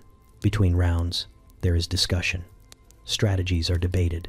Someone references a pamphlet. Another recalls a controversial match from years ago that ended poorly due to a disputed ruling involving proximity and intent. The tension is real, even if the stakes are imaginary. You take your turn again, adjusting your grip carefully. The room watches. You execute the move with moderate success. Not exceptional, but respectable. Compliments are offered in a tone usually reserved for endurance rather than skill. There is no physical benefit to any of this. Your heart rate remains steady. Your muscles are not challenged. The only thing exercised is patience. This is by design. The satisfaction comes from mastery of constraint, not exertion. Another game follows immediately, because momentum must be maintained. This one involves tossing small objects into compartments while reciting rules aloud to ensure compliance. Someone is disqualified for speaking out of turn. They accept this with grace and visible disappointment. You notice how invested everyone becomes. Faces grow intent. Small failures sting. Small successes glow. The lack of physical demand allows emotional intensity to flourish unchecked. Spectators whisper critiques. Participants defend their interpretations of the rules. A minor disagreement nearly escalates into something personal before being smoothed over by referencing precedent. Precedent is powerful here. Time stretches. Hours pass unnoticed. Refreshments are offered but largely ignored, because stopping would break the spell. This is not play. This is purpose. You realize that these games serve a vital function. They create structure where there is none. They impose order on idle hours. They allow competition without chaos, effort without exhaustion, victory without visible strain. When the final round concludes, there is a collective exhale. Scores are tallied carefully. The winner is announced with modest ceremony. The prize is symbolic. The real reward is having endured the process. Furniture is returned to its rightful place. Rugs are unrolled. The room pretends nothing happened. People discuss the evening with solemn satisfaction. It was stimulating. It was demanding. It was absolutely unnecessary. You leave feeling oddly fulfilled. Not because you moved your body, but because you obeyed rules that did not need to exist. In a world terrified of wasted time, you have found a way to waste it correctly. You begin the day by preparing for battle, though everyone insists on calling it dressing. The garments wait patiently, layered and structured, each one designed to reshape you into something more acceptable. You do not ask acceptable to whom. You already know the answer. The corset comes first, because it must. It is laid out like a challenge, laces slack now, but full of future intentions. You step into it carefully, breathing deep before the tightening begins.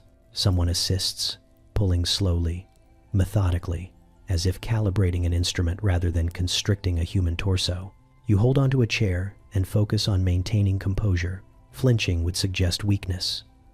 Weakness is unfashionable. With each pull, your posture improves whether you like it or not. Shoulders back, spine straight. Breathing becomes a suggestion rather than a guarantee. You are reminded that beauty requires sacrifice, and sacrifice, conveniently, can be witnessed. The mirror confirms progress. You look refined, slightly haunted, but refined. Layers follow. Undergarments, petticoats, skirts, bodices, each one adding weight and heat. Fabric stacks upon fabric until you feel upholstered.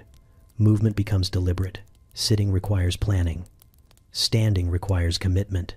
You are aware of every inch of yourself in a way that feels oddly virtuous. The room grows warmer, or perhaps that is just you. Air circulates poorly around so much effort. Still, you smile. Smiling suggests ease, and ease is aspirational even when inaccurate. Someone compliments your silhouette. This validates everything. Shoes arrive last, narrow and unforgiving. Your feet are encouraged into shapes they did not previously consider. You take careful steps, relearning balance. Pain is acknowledged quietly, then ignored. This is not discomfort. This is dedication. Once fully assembled, you are ready to be seen. Being seen is the point. Fashion in this era is not about comfort or even individuality. It is about proof. Proof that you belong. Proof that you are willing to endure for the sake of appearance. Outdoors, the heat intensifies. Sunlight presses down, absorbed by layers designed more for status than climate.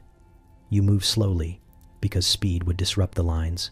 Others around you move with similar restraint, a collective choreography of endurance. Sweat is concealed. Strain is hidden behind practiced expressions. Conversation circles around fabric choices. Tailoring, the latest trends. Complaints are framed as admiration. How heavy this season is. How structured. How demanding.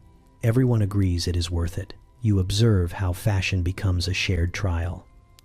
Bonding happens through mutual suffering.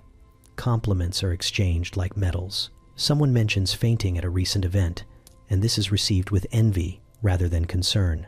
Corsets are discussed openly, competitively. Who laces tighter? Who lasts longer? Who maintains grace despite clear physical limits? The body becomes a site of achievement, measured in inches and hours endured.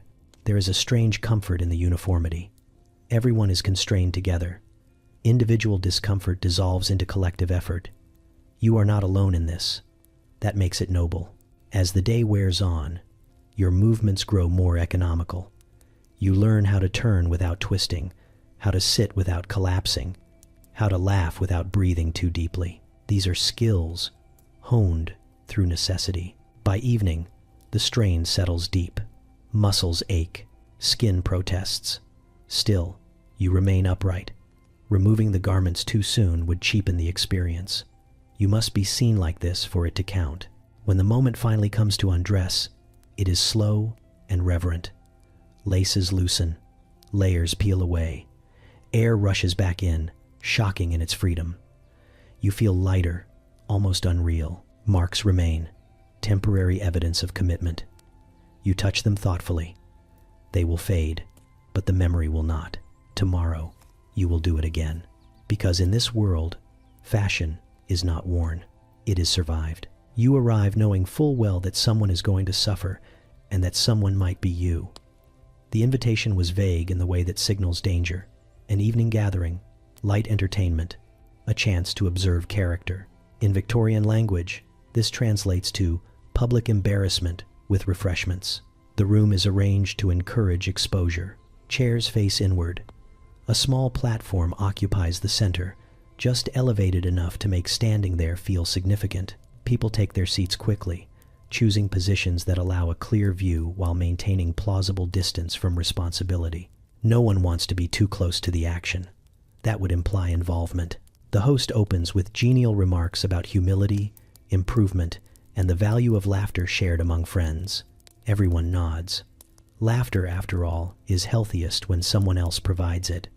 The rules are explained gently, which somehow makes them worse.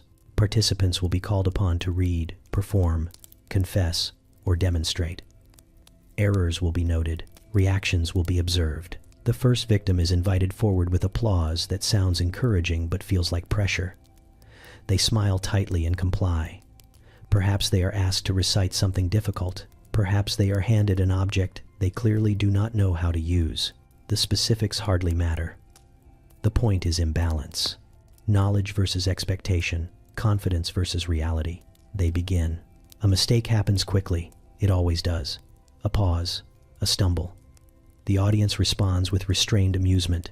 No one laughs openly. That would be rude. Instead, there are murmurs, exchanged glances, carefully timed coughs. The humiliation blooms slowly, like heat spreading under fabric. The participant pushes through, cheeks flushing, voice thinning. They finish to polite applause and return to their seat visibly altered. A lesson has been delivered. You tell yourself this is harmless. Character building. A reminder not to take oneself too seriously. These phrases float easily through your mind while your stomach tightens. Another name is called. Another performance begins. Sometimes the embarrassment is intellectual. A wrong answer. A mispronunciation. Sometimes it is physical. An awkward movement. A failed demonstration. The audience remains composed, but the energy is unmistakable. This is entertainment carefully disguised as instruction. You begin to notice patterns. Those who recover quickly are admired. Those who falter linger in memory. A particularly awkward moment becomes a story that will circulate long after the evening ends. Social consequences extend well beyond the room. There is a curious intimacy to shared embarrassment. The audience participates by witnessing. Their restraint is part of the ritual. Too much laughter would break the spell. The goal is not cruelty, but discomfort, finely tuned and socially sanctioned. Your name is called eventually. It always is. You stand with what you hope is dignity and make your way to the center. The room feels warmer here, brighter. You are handed instructions that seem simple until you attempt to follow them. Your mind blanks in exactly the way you feared it would. You begin. aware of every breath, every blink. The smallest misstep feels enormous. You sense the audience leaning in without moving. Someone tilts their head, curious. Another presses their lips together to suppress a smile. This is the worst part. Not the laughter, but the restraint. A mistake escapes you. There is no undoing it. You continue anyway, because stopping would be worse. The moment stretches, elastic and merciless. You finish at last and retreat, applause washing over you like a polite dismissal. Back in your seat, you feel exposed, seen, slightly reduced. No one mentions what happened. That is the rule. Silence seals the experience. As the evening winds down, people discuss how enlightening it all was, how amusing, how valuable these exercises can be. Compliments are exchanged, reputations subtly adjusted. You leave with a strange clarity. Embarrassment here is not accidental. It is cultivated, curated, shared. It reinforces boundaries. It reminds everyone where they stand. And tomorrow, when the story is retold, it will be softened. But you will remember exactly how it felt. You find yourself standing at the edge of a field that has been temporarily rebranded as entertainment. There are ropes to mark boundaries, benches for spectators, and a general air of excitement that suggests something important is about to happen. The important thing, you learn, is that animals are about to be encouraged to do something unnatural for the sake of communal joy. The creatures themselves seem unaware of their role in this social experiment. They mill about, sniffing the ground, blinking in the sunlight, entirely uninterested in the expectations now projected onto them. This is interpreted not as reluctance, but as charm. Wholesome fun, you are told, often begins with confusion. Someone explains the rules with enthusiasm. The animals will race from one point to another. The method of encouragement varies. Clapping, whistling, waving objects that suggest authority but provide no actual instruction. The crowd listens intently, as if this explanation transforms chaos into sport. You take a seat among families and couples, everyone pretending this is quaint rather than mildly unsettling. Children lean forward, delighted. Adults smile with practiced approval. No one asks whether the animals understand what is happening. Understanding is not a requirement for participation. The race begins abruptly. A signal is given, and the animals respond in wildly different ways. One bolts forward with unexpected speed. Another freezes, startled by the noise. A third wanders off at an angle that was clearly not part of the plan. The crowd reacts with laughter, carefully calibrated to sound affectionate. Commentary flows freely. Observations about temperament. Speculation about motivation. Someone assigns personalities on the spot. The reluctant one is stubborn. The fast one is spirited. The confused one is comedic relief. Labels help manage the discomfort. You notice how invested people become. They cheer for their chosen creature, urging it on with language that suggests shared purpose. Come on, you can do it. Almost there, the animal continues doing whatever it was going to do regardless. There are prizes involved, ribbons, small trophies, occasionally food. The reward system seems arbitrary, but it adds legitimacy. Competition feels more acceptable when there is something to win, even if the winner does not care. Between races, animals are reset. Handlers coax them back into position, using patience and treats. The animals comply inconsistently. This unpredictability is framed as entertainment rather than protest. Unruliness becomes a feature. You watch a race that goes particularly poorly. One animal refuses to move at all, planting itself firmly. The crowd waits, amused. Someone tries a different tactic. The animal yawns. Laughter ripples. Eventually, the race is declared finished anyway. A winner is chosen out of obligation. No one seems bothered by the lack of fairness. Fairness is a human concern. The point is the spectacle, the shared moment of watching something living be mildly inconvenienced for fun. There are other events too. Pulling contests, balance challenges, games that require animals to interact with props they have never seen before. Each is introduced with cheerful justification, tradition, community, harmless amusement. You begin to understand that the appeal lies in control without cruelty, at least in theory. The animals are not meant to be harmed. They are meant to be guided, encouraged, and gently coerced. This distinction is important. It allows everyone to enjoy the event without guilt. Still, there are moments when an animal resists strongly enough to make the crowd uneasy. A sharp sound, a sudden movement. A handler intervenes quickly, smiling broadly, restoring the illusion. The moment passes. Applause covers it. As the day goes on, you feel the strange blend of delight and tension settle in. The animals grow tired. The crowd remains energized. Refreshments circulate. Stories are told about past events, legendary races, memorable mishaps. Nostalgia smooths over details. When it finally ends, the animals are led away, relieved to return to their own concerns. The crowd disperses, satisfied. It was charming. It was funny. It was good for the children. You walk away thinking about how easily amusement is built on borrowed agency, how quickly tradition becomes justification, how laughter can soften almost anything if shared widely enough. Behind you, the field returns to being just a field. The animals do not look back. You stand in the street longer than necessary, pretending to admire the architecture while your attention drifts elsewhere. The windows are wide, the curtains deliberately parted, and the rooms beyond glow with the warm promise of other people's lives. This is not spying, you tell yourself. This is observation. Observation is educational. Victorian society loves observation. It dresses it up as curiosity, as study, as appreciation for domestic order. The fact that it feels thrilling is merely a coincidence no one examines too closely. You move slowly, matching your pace to the rhythm of the street. Other pedestrians do the same. All of you united in the careful art of not looking like you are looking. The trick is to glance just long enough to register a scene, then look away thoughtfully, as if filing it for later reflection. Inside one window, a family eats dinner. The arrangement is neat, almost theatrical. A father reads something aloud. A child fidgets. A mother corrects posture with a look alone. You absorb these details greedily. They are familiar, but not yours, which makes them safe to enjoy. Another window reveals a solitary figure pacing, hands clasped behind their back, rehearsing something silently. A speech, an argument, a thought that refuses to settle. You feel a flicker of recognition and quickly look away, embarrassed by the intimacy of witnessing a moment not meant for you. Some homes lean into it. Lamps placed just so, curtains framing the room like a proscenium. These people understand the unspoken agreement.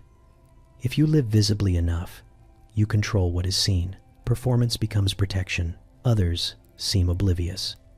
They move freely, unconcerned with the audience they have accidentally acquired. These are the scenes that hold you longest. The unguarded gestures, the absent-minded habits, the way someone scratches their head while thinking or stares into space while holding a cup they forgot to drink from. You tell yourself this is harmless. No one is being disturbed. No lines are crossed. You are simply appreciating the variety of human existence from a polite distance. The thrill comes from proximity without participation. You are close enough to feel something, far enough to remain unchanged. There are organized versions of this too. Exhibitions where daily life is staged deliberately. Rooms set up to resemble ordinary homes, staffed by people hired to perform normalcy on schedule. You pay an entry fee and walk through quietly, observing routines meant to represent the ideal household. Cooking, sewing, reading, all of it slightly exaggerated, carefully curated. These displays are wildly popular. They promise insight into how others live, work, and think. You move from room to room with a program in hand, nodding appreciatively. This is learning, you insist. The fact that it feels intimate is incidental. You notice how comfortable people become when observation is sanctioned. They lean closer. They linger. They comment freely. The presence of a ticket or a sign transforms intrusion into culture. Back on the street, twilight deepens. The windows grow brighter by contrast, glowing like invitations. You catch snippets of conversation through glass and distance. Laughter, mild disagreement, the clatter of dishes. These sounds layer over one another, creating a collage of lives unfolding in parallel. There is power in watching without being seen. You are momentarily untethered from your own role. You do not have to perform. You do not have to explain. You simply witness.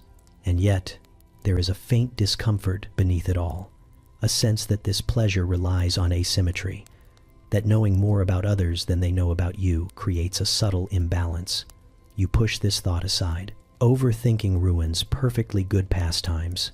Eventually, you turn away.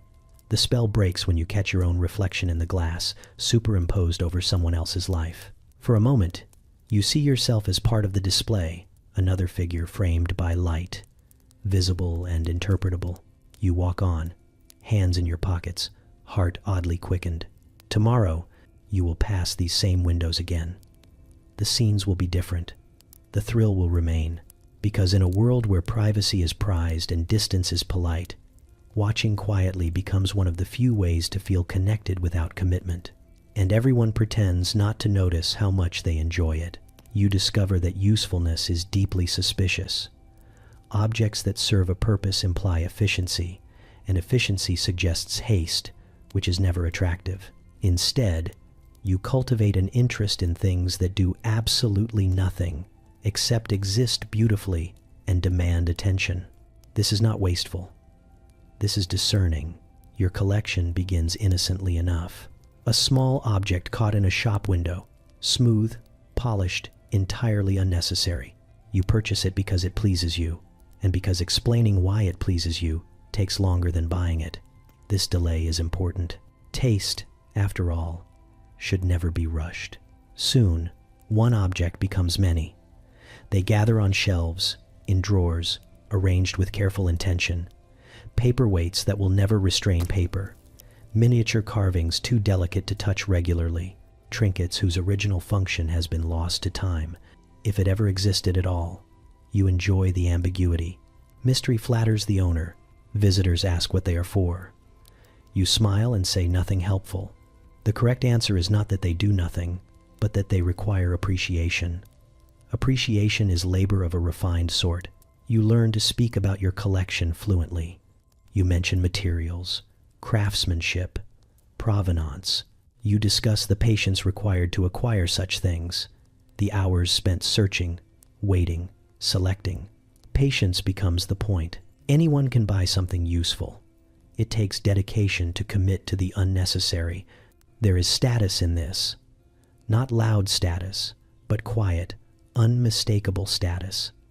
The kind that reveals itself only to those trained to notice. A guest pauses in front of a display, tilts their head, and you know they understand. This moment is worth more than any practical benefit. The objects demand care. Dusting, rearranging, occasional contemplation. You spend time with them, not because they ask for it, but because they justify it. In a world obsessed with productivity, these items carve out a space where time is allowed to pass without apology. You begin to judge others by their collections. Those who own only useful things seem hurried, incomplete. Those who collect excessively ornate but functional items are trying too hard. The ideal collection hovers just beyond purpose, balanced delicately between beauty and pointlessness. Some objects are so small they border on absurd. Tiny figurines, slivers of decorative stone, bits of metal shaped into pleasing forms. You treasure them anyway. Their insignificance is their strength. They cannot disappoint you by failing to work. You attend gatherings where collections are compared. Not overtly, that would be crude. Instead, people wander, comment lightly, ask questions meant to test knowledge. Do you know where this came from? Do you know how long it took to make? You answer calmly, because knowledge is another kind of possession. There is a thrill in acquiring something rare and useless. The search itself becomes a pastime. You frequent shops, fairs, auctions, always looking for the object that will add nothing except completeness. When you find it, satisfaction settles in quietly, like a well-placed book on a shelf. You justify the expense easily. This is investment in culture, in refinement, in the preservation of things that might otherwise be overlooked. You are a caretaker of the trivial, a curator of the unnecessary. Occasionally, doubt flickers. Someone asks again what an object does, and for a moment you consider the question seriously. The answer remains the same. It sits, it signifies, it endures. This is enough. The collection grows until it feels like part of you. Each object reflects a choice, a moment of attention, a refusal to be efficient. Together, they form a portrait of restraint and excess intertwined. When you are alone, you sometimes rearrange everything just to see how it feels. This produces no outcome beyond the act itself. That is the appeal. In a society where usefulness is expected and idleness is feared, you have found a way to be occupied without accomplishing anything measurable, and you are very proud of that. You watch the children gather with the calm certainty that this is perfectly acceptable. Their faces are bright, eager, blissfully unaware of risk assessments or liability. The adults stand back, hands folded, offering encouragement that sounds reassuring mostly because it has been repeated for generations. This is playtime. After all, character is built here. The game is explained casually, as if nothing could possibly go wrong. Rules are simple, which is immediately concerning. Run here, climb that, jump when told, avoid whatever happens if you fail.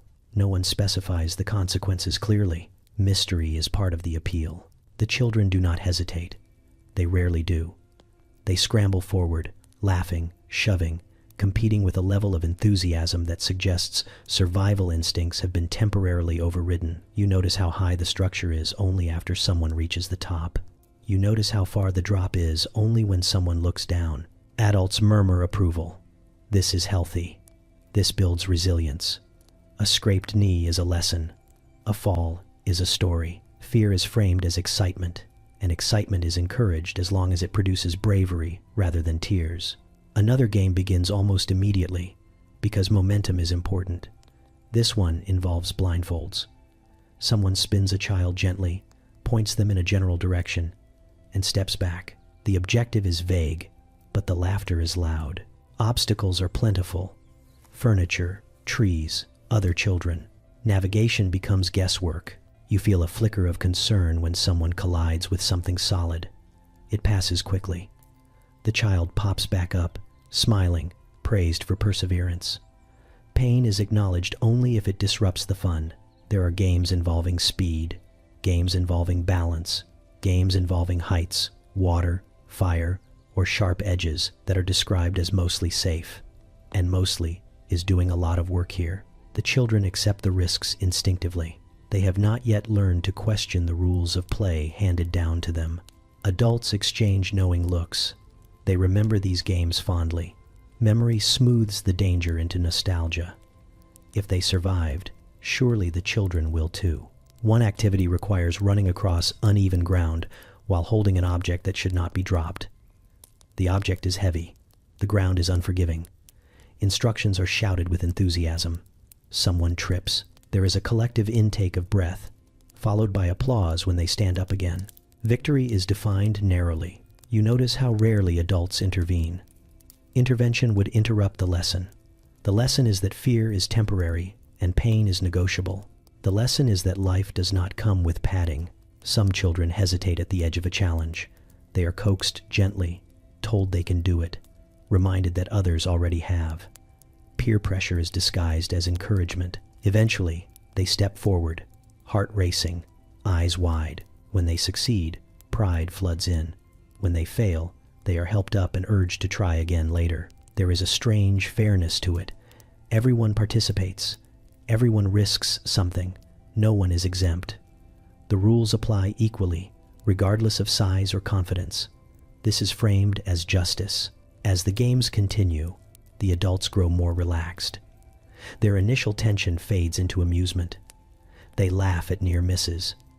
They cheer daring moves. The danger becomes part of the spectacle, thrilling in a controlled, communal way. You realize that these games are not designed for safety. They are designed for transformation. Children enter cautious and leave bolder, or bruised, or both. The experience reshapes them in ways that are difficult to measure but easy to admire. Eventually, playtime ends. The children are flushed, breathless, grinning. Dirt streaks their clothes. Small injuries are catalogued proudly. Stories begin immediately, embellished with each retelling. The adults nod, satisfied. The children have played properly. They have tested limits. They have survived. As everyone disperses, you imagine explaining this to someone from another time. The heights, the risks, the lack of supervision by modern standards, the absence of helmets, warnings, or concern. It would sound reckless. Here, it sounds like childhood done right. You gather in a room deliberately dimmed, lamps turned low, not to save oil, but to encourage imagination to do the heavy lifting. Chairs are drawn close, knees almost touching, because distance dilutes impact. Someone closes the door with care, sealing the space like a container meant to hold something volatile. This is not a night for comfort. This is a night for disturbance. The storyteller does not rush. They never do. Rushing would suggest eagerness, and eagerness would feel unseemly when the goal is unease. They clear their throat, glance around the circle, and wait until the silence grows slightly awkward. Only then do they begin. The story opens gently, deceptively ordinary. A familiar setting, a routine action. You relax just enough to make what comes next effective. That is the technique. Lull first, then tilt reality a fraction to the side. Something is off. A detail does not align. A sound is described that should not be there. You notice your shoulders tighten, though you do not move. No one interrupts. Interrupting would break the spell and, worse, signal fear. Fear here must be internal, managed quietly. The listeners sit still, faces composed, hands folded or clasped loosely, pretending this is an intellectual exercise rather than a deliberate provocation. The story grows darker, not through gore or spectacle, but through implication. The unseen threat, the unresolved question, the sense that something is watching just out of reach. Your mind fills the gaps eagerly, because your imagination is far more cruel than any narrator could be. You become aware of the room in a new way, the way the light flickers, the way fabric rustles when someone shifts slightly. Every sound feels amplified, suspicious. This is intentional. The story is not confined to words. It bleeds outward, reshaping the space you occupy. The storyteller pauses at strategic moments, letting silence stretch until it presses against your ears. These pauses are as important as the plot. They give your thoughts time to wander into places you would prefer to avoid. You resist the urge to glance behind you.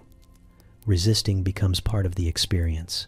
Around you, others listen with the same rigid attentiveness. You can sense their reactions without looking. A shallow breath, a swallow, a subtle lean forward. Distress shared quietly feels almost communal, like a secret agreement to endure together. The tale refuses resolution. That is its greatest cruelty. Just when you expect explanation or relief, it withholds both. The ending arrives abruptly, unfinished, leaving the most important questions unanswered. The storyteller falls silent and does not immediately acknowledge the audience. For a moment, no one speaks. This is the point. The discomfort lingers, unaddressed, allowed to settle like dust. Someone eventually exhales too loudly and apologizes. Another person clears their throat and comments on the craftsmanship of the story, the cleverness of its structure.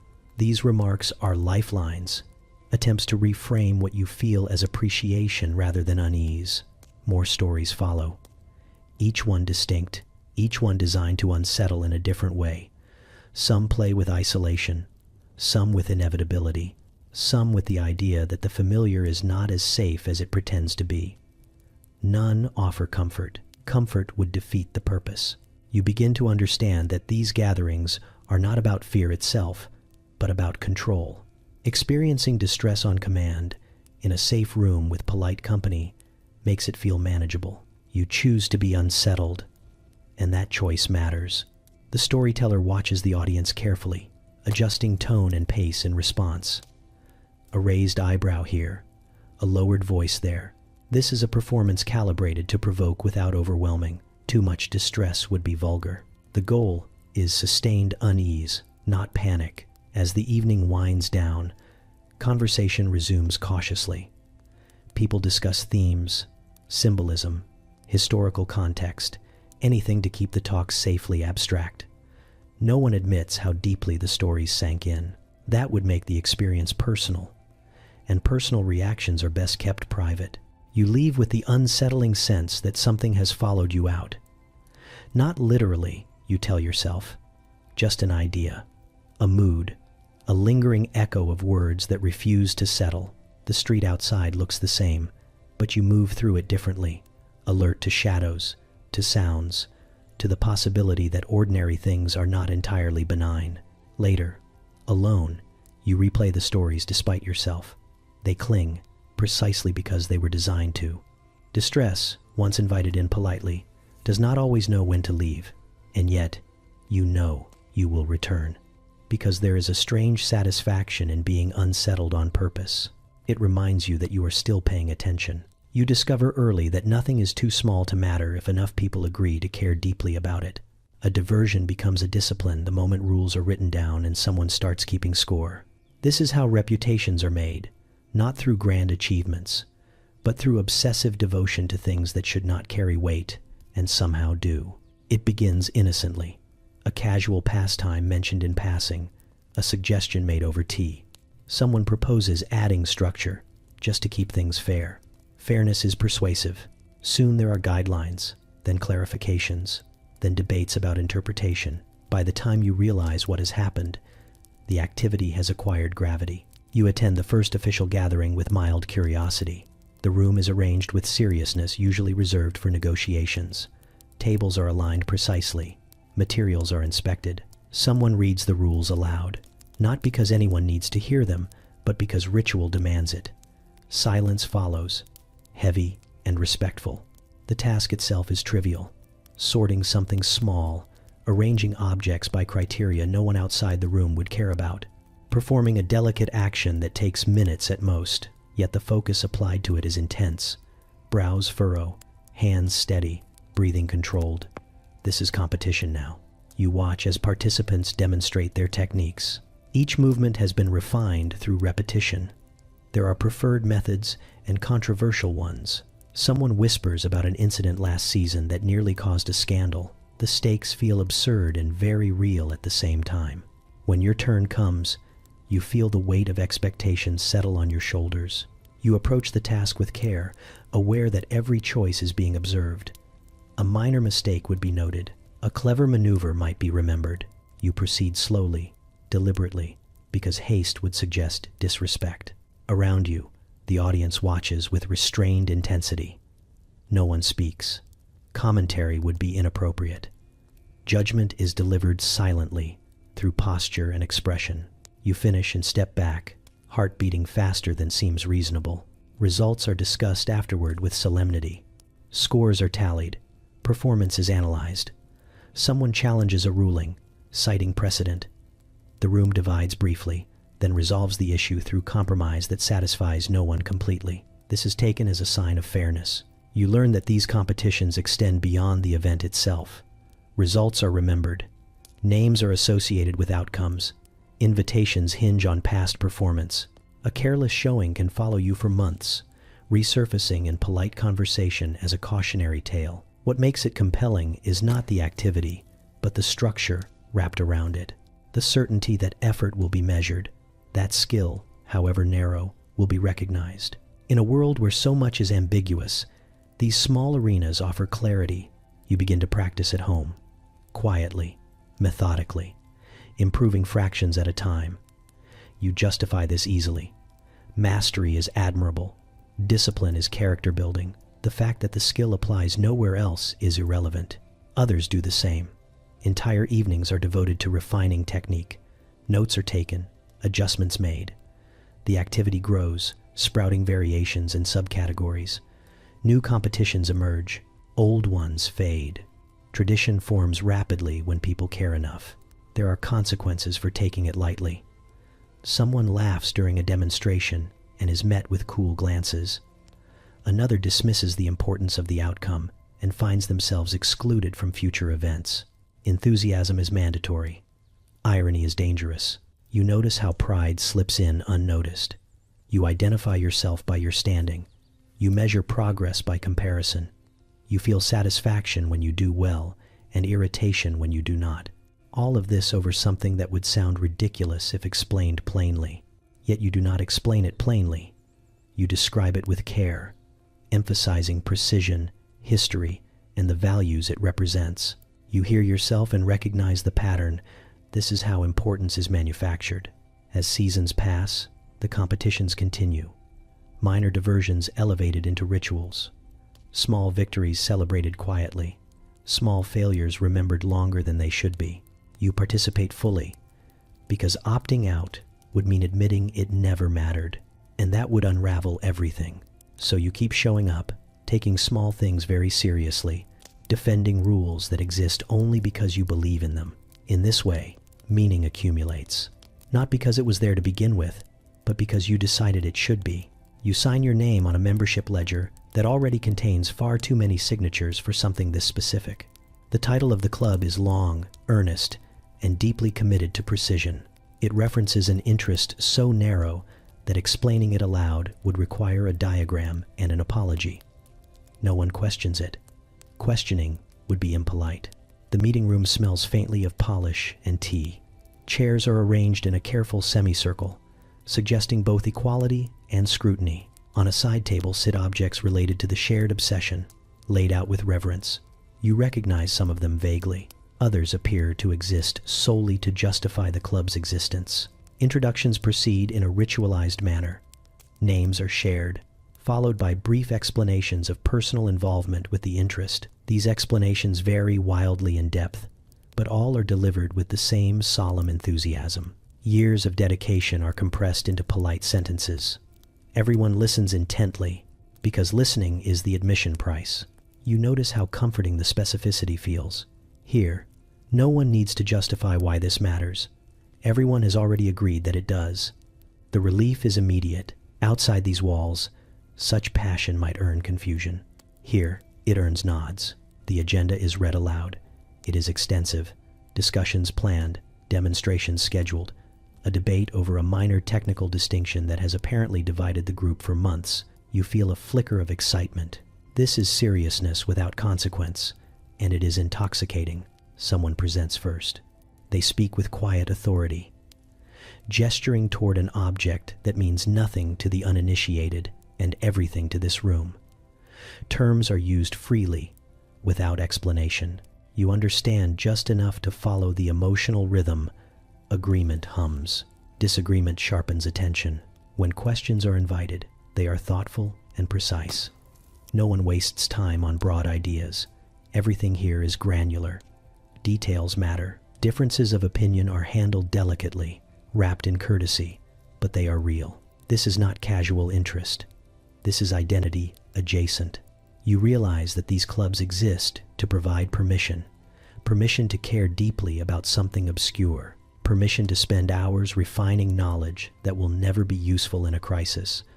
Permission to be intensely invested without irony. Refreshments are served at the appropriate moment. Conversation flows easily now, branching into subtopics that sound even more improbable. You overhear debates about variations, historical precedents, and the correct way to store items that most people would throw away without a second thought. Someone asks how you became interested. You give your origin story, modestly framed. It is received with genuine interest. Suggestions are offered, resources shared. You are welcomed, not because you are impressive, but because you are earnest. Earnestness is the true qualification. There is an unspoken agreement here that everyone will take this seriously, regardless of how strange it might appear from the outside. This mutual commitment creates a strange intimacy. You feel understood in a way that has nothing to do with friendship and everything to do with alignment. As the meeting progresses, plans are made for future gatherings, topics proposed, projects imagined. The calendar fills with events that will revolve around this one unlikely focus. You feel a quiet thrill at the thought of returning. You also notice how insulated the group is. The outside world barely intrudes. News, politics, larger concerns are politely ignored.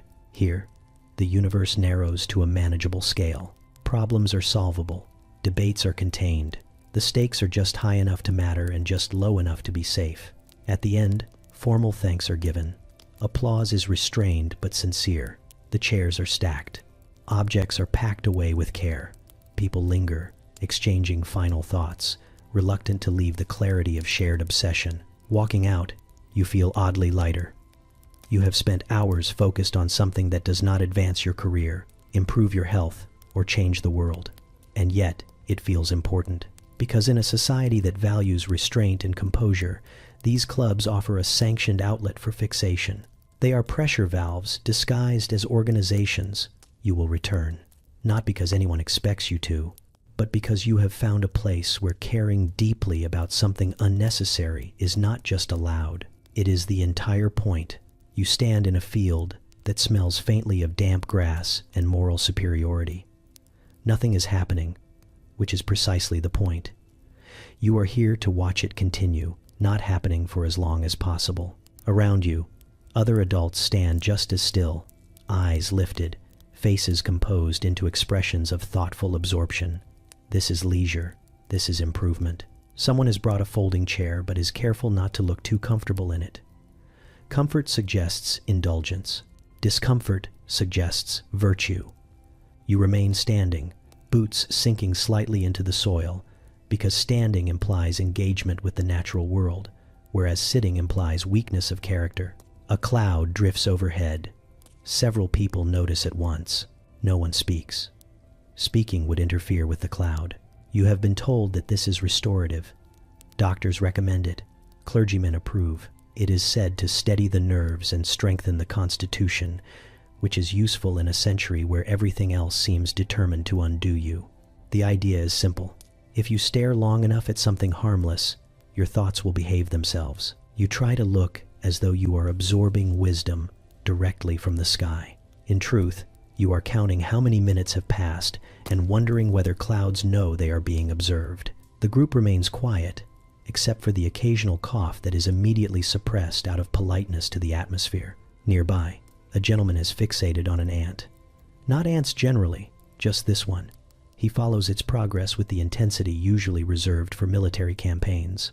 Every so often, he nods, as if the ant has confirmed something important about the universe. You consider asking what, but decide against it. This is his cloud moment. Natural observation has rules, though they are never written down. You must not appear bored. You must not appear excited. Excitement would suggest that something is happening which defeats the purpose. The ideal expression is one of mild revelation mixed with restraint, as though nature is confiding a secret you are too polite to repeat. Someone points out a bird. The group acknowledges it with reverent murmurs. Binoculars appear. Sketchbooks are opened. The bird does nothing of note. This is considered a success. You begin to understand that the less the subject performs, the more accomplished the observer becomes. Time stretches in a peculiar way. Minutes become philosophical. You notice the way light shifts across leaves, how insects conduct their business without regard for human schedules. This is framed as a lesson in humility, though it feels more like being ignored by several kingdoms at once.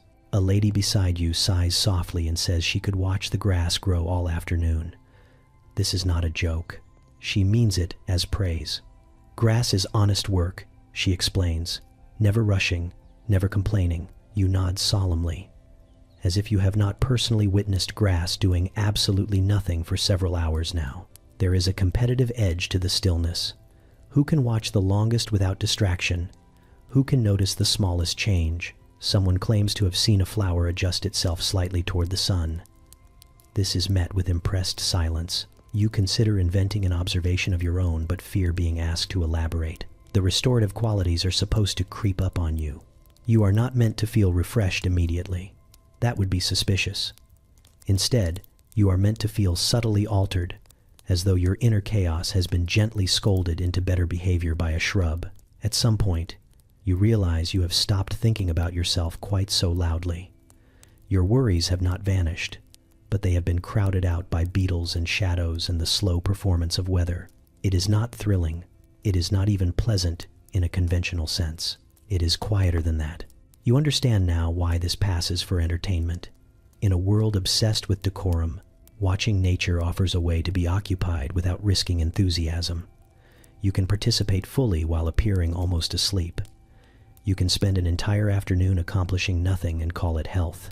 When the gathering finally disperses, it does so gently. No one announces an end.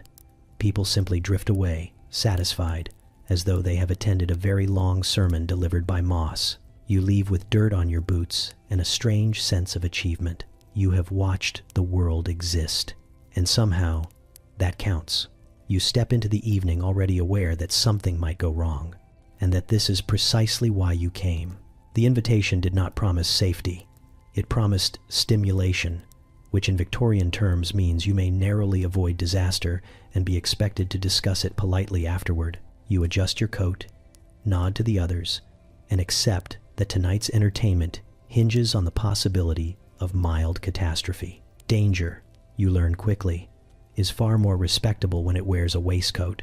No one calls this recklessness. They call it character building. You are told that controlled peril sharpens the mind, strengthens the nerves, and gives the soul something to chew on besides routine. Someone produces a ladder that looks one thoughtful glance away from collapse. Another person volunteers to climb it. Applause follows, measured and approving. You participate in these activities with an expression of calm interest because panic would suggest poor upbringing. The goal is not to scream. The goal is to survive while maintaining posture. Whether you are riding a horse that dislikes you personally, balancing over a drop that smells faintly of damp stone, or handling an object that hisses when touched, the expectation remains the same. If you make it through, you are improved. If you do not, at least you were engaging. There is a peculiar joy in how everyone pretends the danger is incidental. Someone assures you it is perfectly safe, right before adding that one must be alert at all times. Another recounts a previous mishap with fond nostalgia, emphasizing how quickly the bleeding stopped. Laughter ripples through the group, restrained and sincere. You find yourself leaning into the experience, not because you crave harm, but because boredom has been declared the greater threat. To sit quietly at home would be to waste the evening. To tempt fate gently, with witnesses and refreshments, feels productive. You can almost hear the logic settling into place. A little danger keeps the blood circulating. Too much safety leads to moral softness. The activities escalate gradually, as though courtesy demands it. You begin with something that merely quickens the pulse, a brisk carriage ride through streets that have opinions about speed, a chemical demonstration that smells wrong but looks fascinating, a game involving sharp objects and trust. Each success emboldens the group. Each near miss becomes a story in progress. You notice how everyone watches one another closely, not with concern, but with appraisal. Who flinches? Who laughs too loudly? Who emerges flushed but composed? These details matter. They will be remembered later, possibly exaggerated, and filed away as evidence of temperament. At one point, you are convinced something truly awful is about to occur. Time slows. You become acutely aware of your hands, your breath, the way the room seems to lean in. Then it passes. Nothing breaks. No one cries out. The moment dissolves into conversation and tea, as though it never existed at all. This, you realize, is the real pleasure, the shared understanding that something might have happened and did not. The relief is subtle but intoxicating. It makes the lamps glow warmer. The voices sound friendlier. You feel briefly bonded to everyone present by the simple fact that you are all still here. There is talk of pushing things further next time. Higher climbs, faster rides, experiments that require fewer disclaimers and more optimism. You nod thoughtfully, pretending to consider the scientific merit while privately weighing your continued interest in remaining alive. By the end of the evening, you carry yourself differently. Not braver, exactly, but validated. You have looked danger in the eye, or at least in its general direction, and nothing terrible has happened. This feels like an accomplishment worth savoring. As you walk home, the ordinary street seems almost dull. Lamps stand where they always have. The ground remains solid beneath your feet. You catch yourself missing the tension already. Tomorrow, you will tell someone about tonight with careful understatement, emphasizing how perfectly reasonable it all was. After all, you did survive, and that makes it a very good night indeed. You arrive at the activity already exhausted, which is exactly how you know it is worth doing. If fun were meant to be easy, someone would have banned it by now. Instead, it has been wrapped in layers of procedure, etiquette, and arbitrary difficulty until only the truly committed remain. This is not an accident. This is design. The first rule is explained slowly, with great seriousness. It is immediately followed by a second rule that contradicts it slightly. A third rule exists only to clarify an exception that no one asked about. You nod along, pretending comprehension, because confusion is part of the initiation. If you understand too quickly, you are clearly not taking it seriously enough. The room is arranged to emphasize order rather than comfort. Chairs are placed at precise angles. Objects are laid out symmetrically, each with a purpose that will not be revealed until later. Someone carries a notebook filled with prior rulings, amendments, and a disagreement that lasted 3 years and ended with 2 people no longer speaking. You are told that the enjoyment comes from adherence, not from success, not from pleasure, but from the careful navigation of constraints. Every action requires permission. Every decision must be justified. When someone laughs too freely, a glance is exchanged. Laughter is acceptable, but only at the correct moments, and preferably for the correct reasons. You begin the activity cautiously. It would be simpler to do the obvious thing, but that would violate at least 4 guidelines and possibly a moral principle. Instead, you choose the more complicated path, pausing often to ensure compliance. Others do the same. Progress is slow, deliberate, and strangely satisfying. There is a thrill in mastering the unnecessary. You learn which movements are permitted, which words are frowned upon, which gestures suggest a lack of discipline. You watch others make mistakes and note them silently. They will be corrected, gently but firmly, because this is not about humiliation. It is about improvement through friction. At some point, you realize that the rules have eclipsed the original purpose entirely. No one remembers why this activity exists. The rules are the activity now. Debates erupt over interpretation. Precedents are cited. Someone proposes a reform and is met with polite horror. You find yourself invested, not because you are having fun in any recognizable sense, but because the effort has created stakes. To give up would mean admitting that all this attention, all this careful compliance, has been misplaced. Better to continue, to perfect your understanding, to earn your place among those who know how to enjoy things properly. The atmosphere grows intense. Minor infractions carry weight. A misplaced object, a pause that lasts too long. These are discussed at length, not to punish, but to refine the experience. Someone remarks that it used to be simpler. Everyone agrees this was a mistake. Eventually, the activity concludes, though it is unclear how. There is no signal, only a collective sense that the conditions have been met. You look around at the others. Faces are flushed, eyes are bright. No one seems relaxed, but everyone seems satisfied. You leave with a sense of accomplishment that feels disproportionate to what you have actually done. You have not created anything. You have not learned anything useful. You have, however, navigated a maze of constraints without openly rebelling, and that feels like a victory. Later, when you try to explain the evening to someone else, you struggle. It sounds unbearable when described plainly. Too many rules, too much effort, too little reward. You stop mid-sentence, realizing that this is exactly what makes it appealing. Fun, you have learned, is far more meaningful when it resists you, and you have never worked harder to enjoy yourself. You begin to notice the audience before you notice the activity. Chairs angle themselves toward you. Eyes linger a second too long. Someone adjusts a curtain, not to block the view, but to frame it better. This is supposed to be enjoyable, yet everything about it suggests documentation. You are not here to feel anything deeply. You are here to be seen, feeling something appropriately. The activity begins, whatever it is, and immediately you become aware of your posture. Are you standing with enough interest? Are your hands relaxed but not idle? Are you smiling in a way that implies appreciation without tipping into indulgence? You catch yourself performing reactions before you have them, as though your body knows the expectations even when your mind is still catching up. Conversation flows around you like a script everyone else has rehearsed.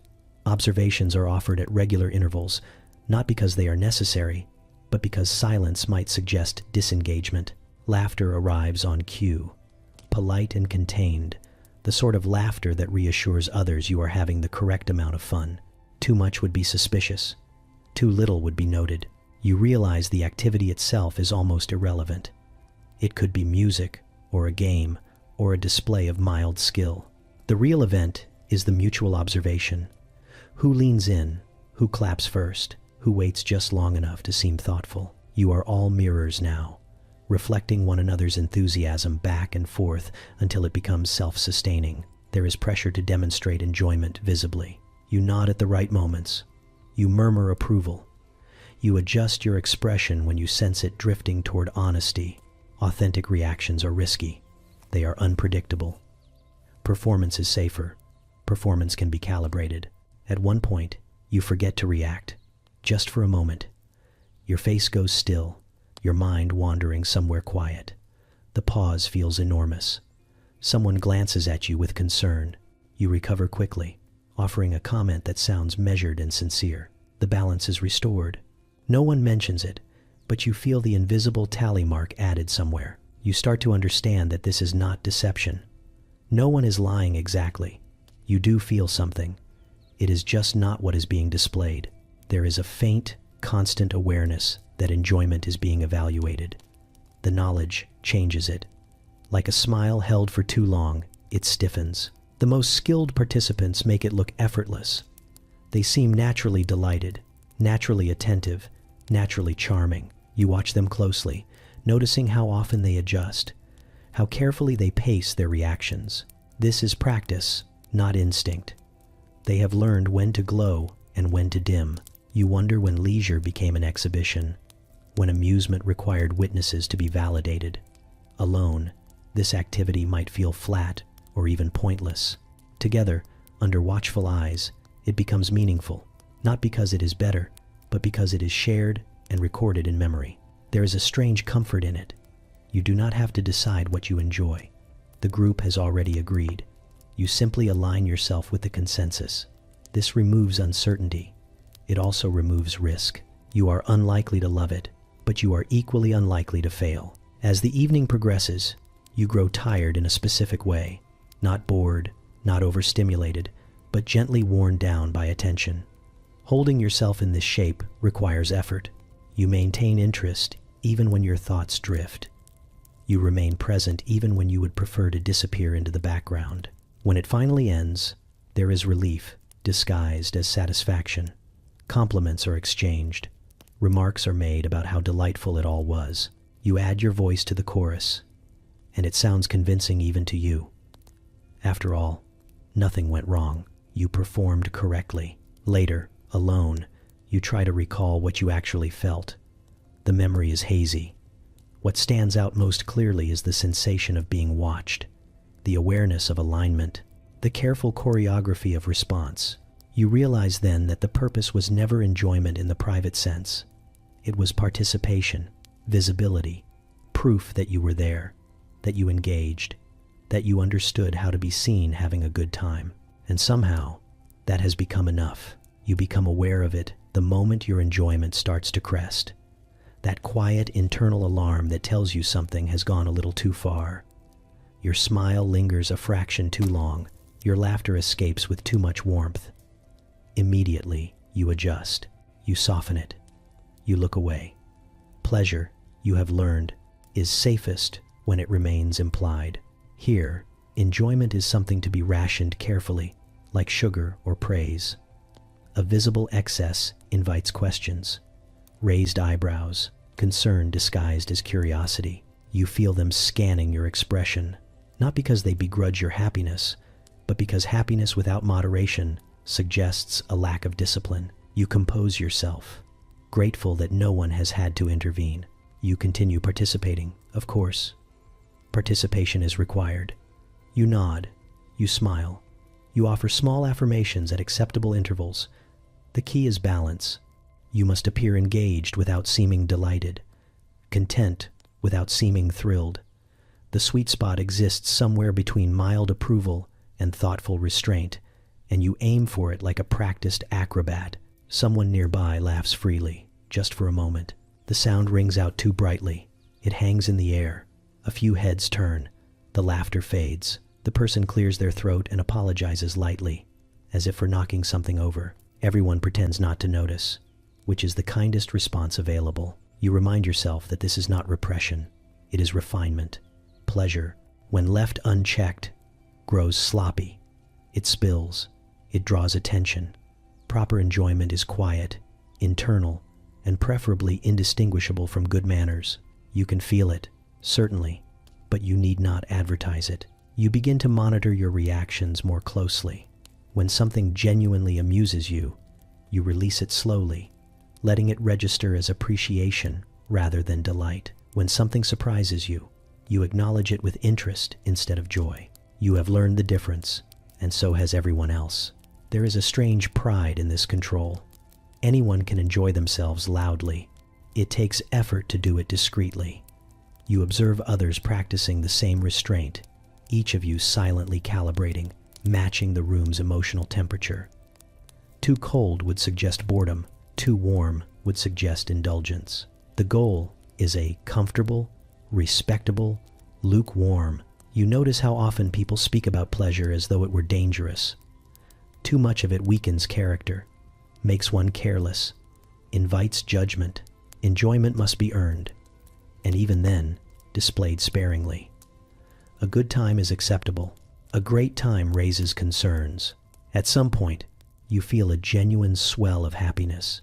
It surprises you. The moment is small but real. For an instant, you consider letting it show, just to see what would happen. The thought passes. You smooth it down, file it away, and continue on with your composed expression intact. The room hums with this collective self-regulation. Everyone is enjoying themselves just enough. No more, no less. It creates a strange harmony. No one is miserable. No one is ecstatic. This is considered ideal. You overhear a conversation where someone remarks that the evening is quite pleasant. The phrasing is deliberate. Quite pleasant. Not wonderful. Not delightful. Pleasant suggests approval without risk. You make a mental note to use it later. As the event winds down, you feel a quiet fatigue settle in. Not the exhaustion of boredom, but the weariness of constant adjustment. Holding pleasure at arm's length requires attention. You have been alert all evening, watching yourself as closely as anyone else might. When you finally leave, the night air feels different, freer. There is no one to observe your reaction to it. You allow yourself a deeper breath. Your shoulders relax.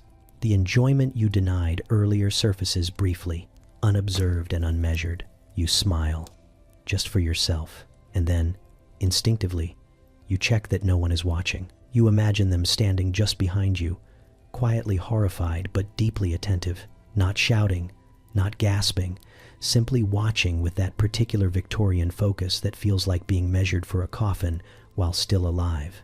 You picture their posture first, upright, expectant, ready to judge without wasting energy on obvious reactions. They observe what you call fun and do not immediately dismiss it. That surprises you. They lean in, figuratively and emotionally, trying to understand the rules, or the lack of them. The absence alone troubles them. You can feel it. Fun without structure looks suspiciously like chaos. Chaos leads to moral erosion. Moral erosion leads to newspapers. They notice how little effort is required, how quickly amusement arrives, how no one appears to be suffering for it. This unsettles them deeply. Pleasure without friction seems unfinished, like a sentence without punctuation. You can almost hear the internal concern forming. Where is the self-improvement? Where is the character building? Why is no one exhausted afterward? They watch people laugh openly, loudly, without first checking who might overhear. That part truly alarms them. Laughter is supposed to be filtered, directed, used sparingly. Here it spills everywhere, unchaperoned, unrefined, possibly contagious. They exchange looks that say this would never be allowed indoors without supervision. They take note of the speed. Everything happens so fast. Entertainment arrives instantly, ends instantly, and leaves no visible mark. No stories worth retelling in careful language. No bruises. No mild existential fatigue.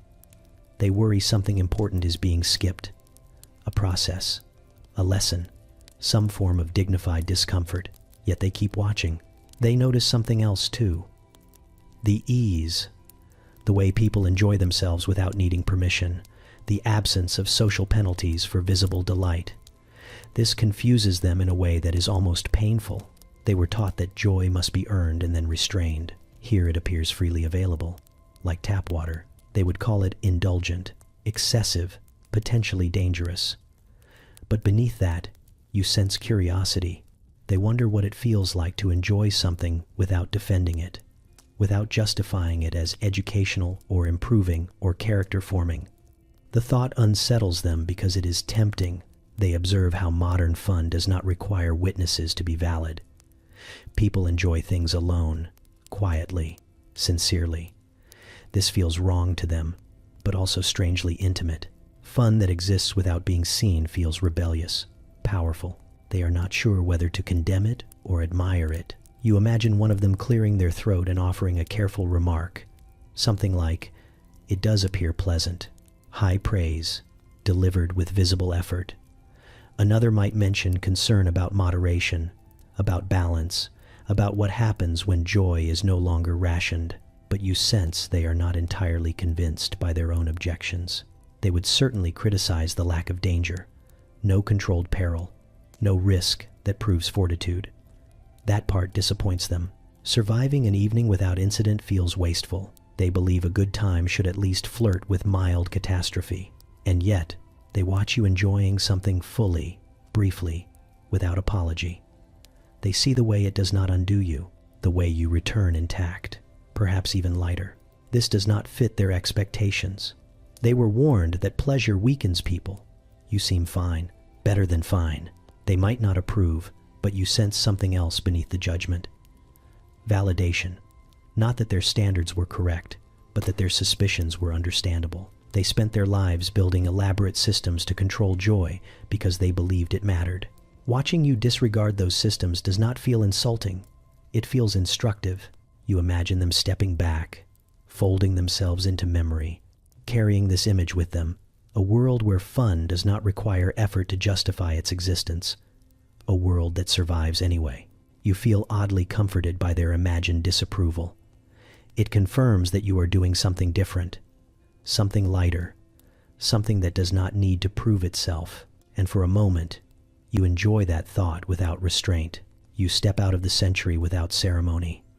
There is no portal, no dramatic shift in light, just a subtle loosening of rules you did not realize were wrapped around you so tightly. One moment you are surrounded by etiquette, structure, and carefully justified amusements, and the next you are back where you started, holding the quiet awareness that nothing has actually changed as much as you expected. The present hums around you, loud and casual and unconcerned with appearances. People enjoy things openly now, or at least they pretend to.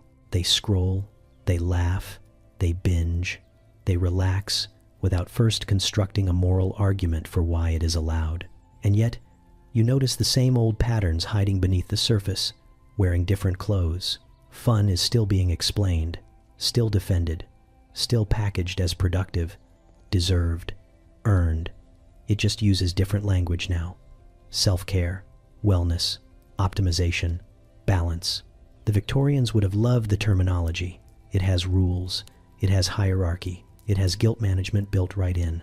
You recognize the familiar tension immediately. The careful calibration of enjoyment, the subtle fear of appearing too pleased, the instinct to justify leisure by attaching it to growth, health, or some vague promise of becoming better later. The century may have changed, but the discomfort around unearned joy feels remarkably intact. You remember how they stood still watching clouds and called it restorative. You smile, thinking of how people now sit still watching screens and call it mindfulness. The object has changed. The impulse has not. Humans still need permission to stop moving, to stop striving, to stop proving something to someone. You think about danger as entertainment, about rules designed to make pleasure feel serious, about performance masquerading as participation. You see it everywhere now, in hobbies turned into side hustles, in relaxation tracked by devices, in fun that must be shared, posted, reviewed, or improved upon. Somewhere along the way, the excuse changed, but the need for one never disappeared. You realize that every era believes it has finally figured out how to enjoy itself correctly. Every era is wrong in its own special way. The Victorians wrapped their fun in discipline because they feared chaos.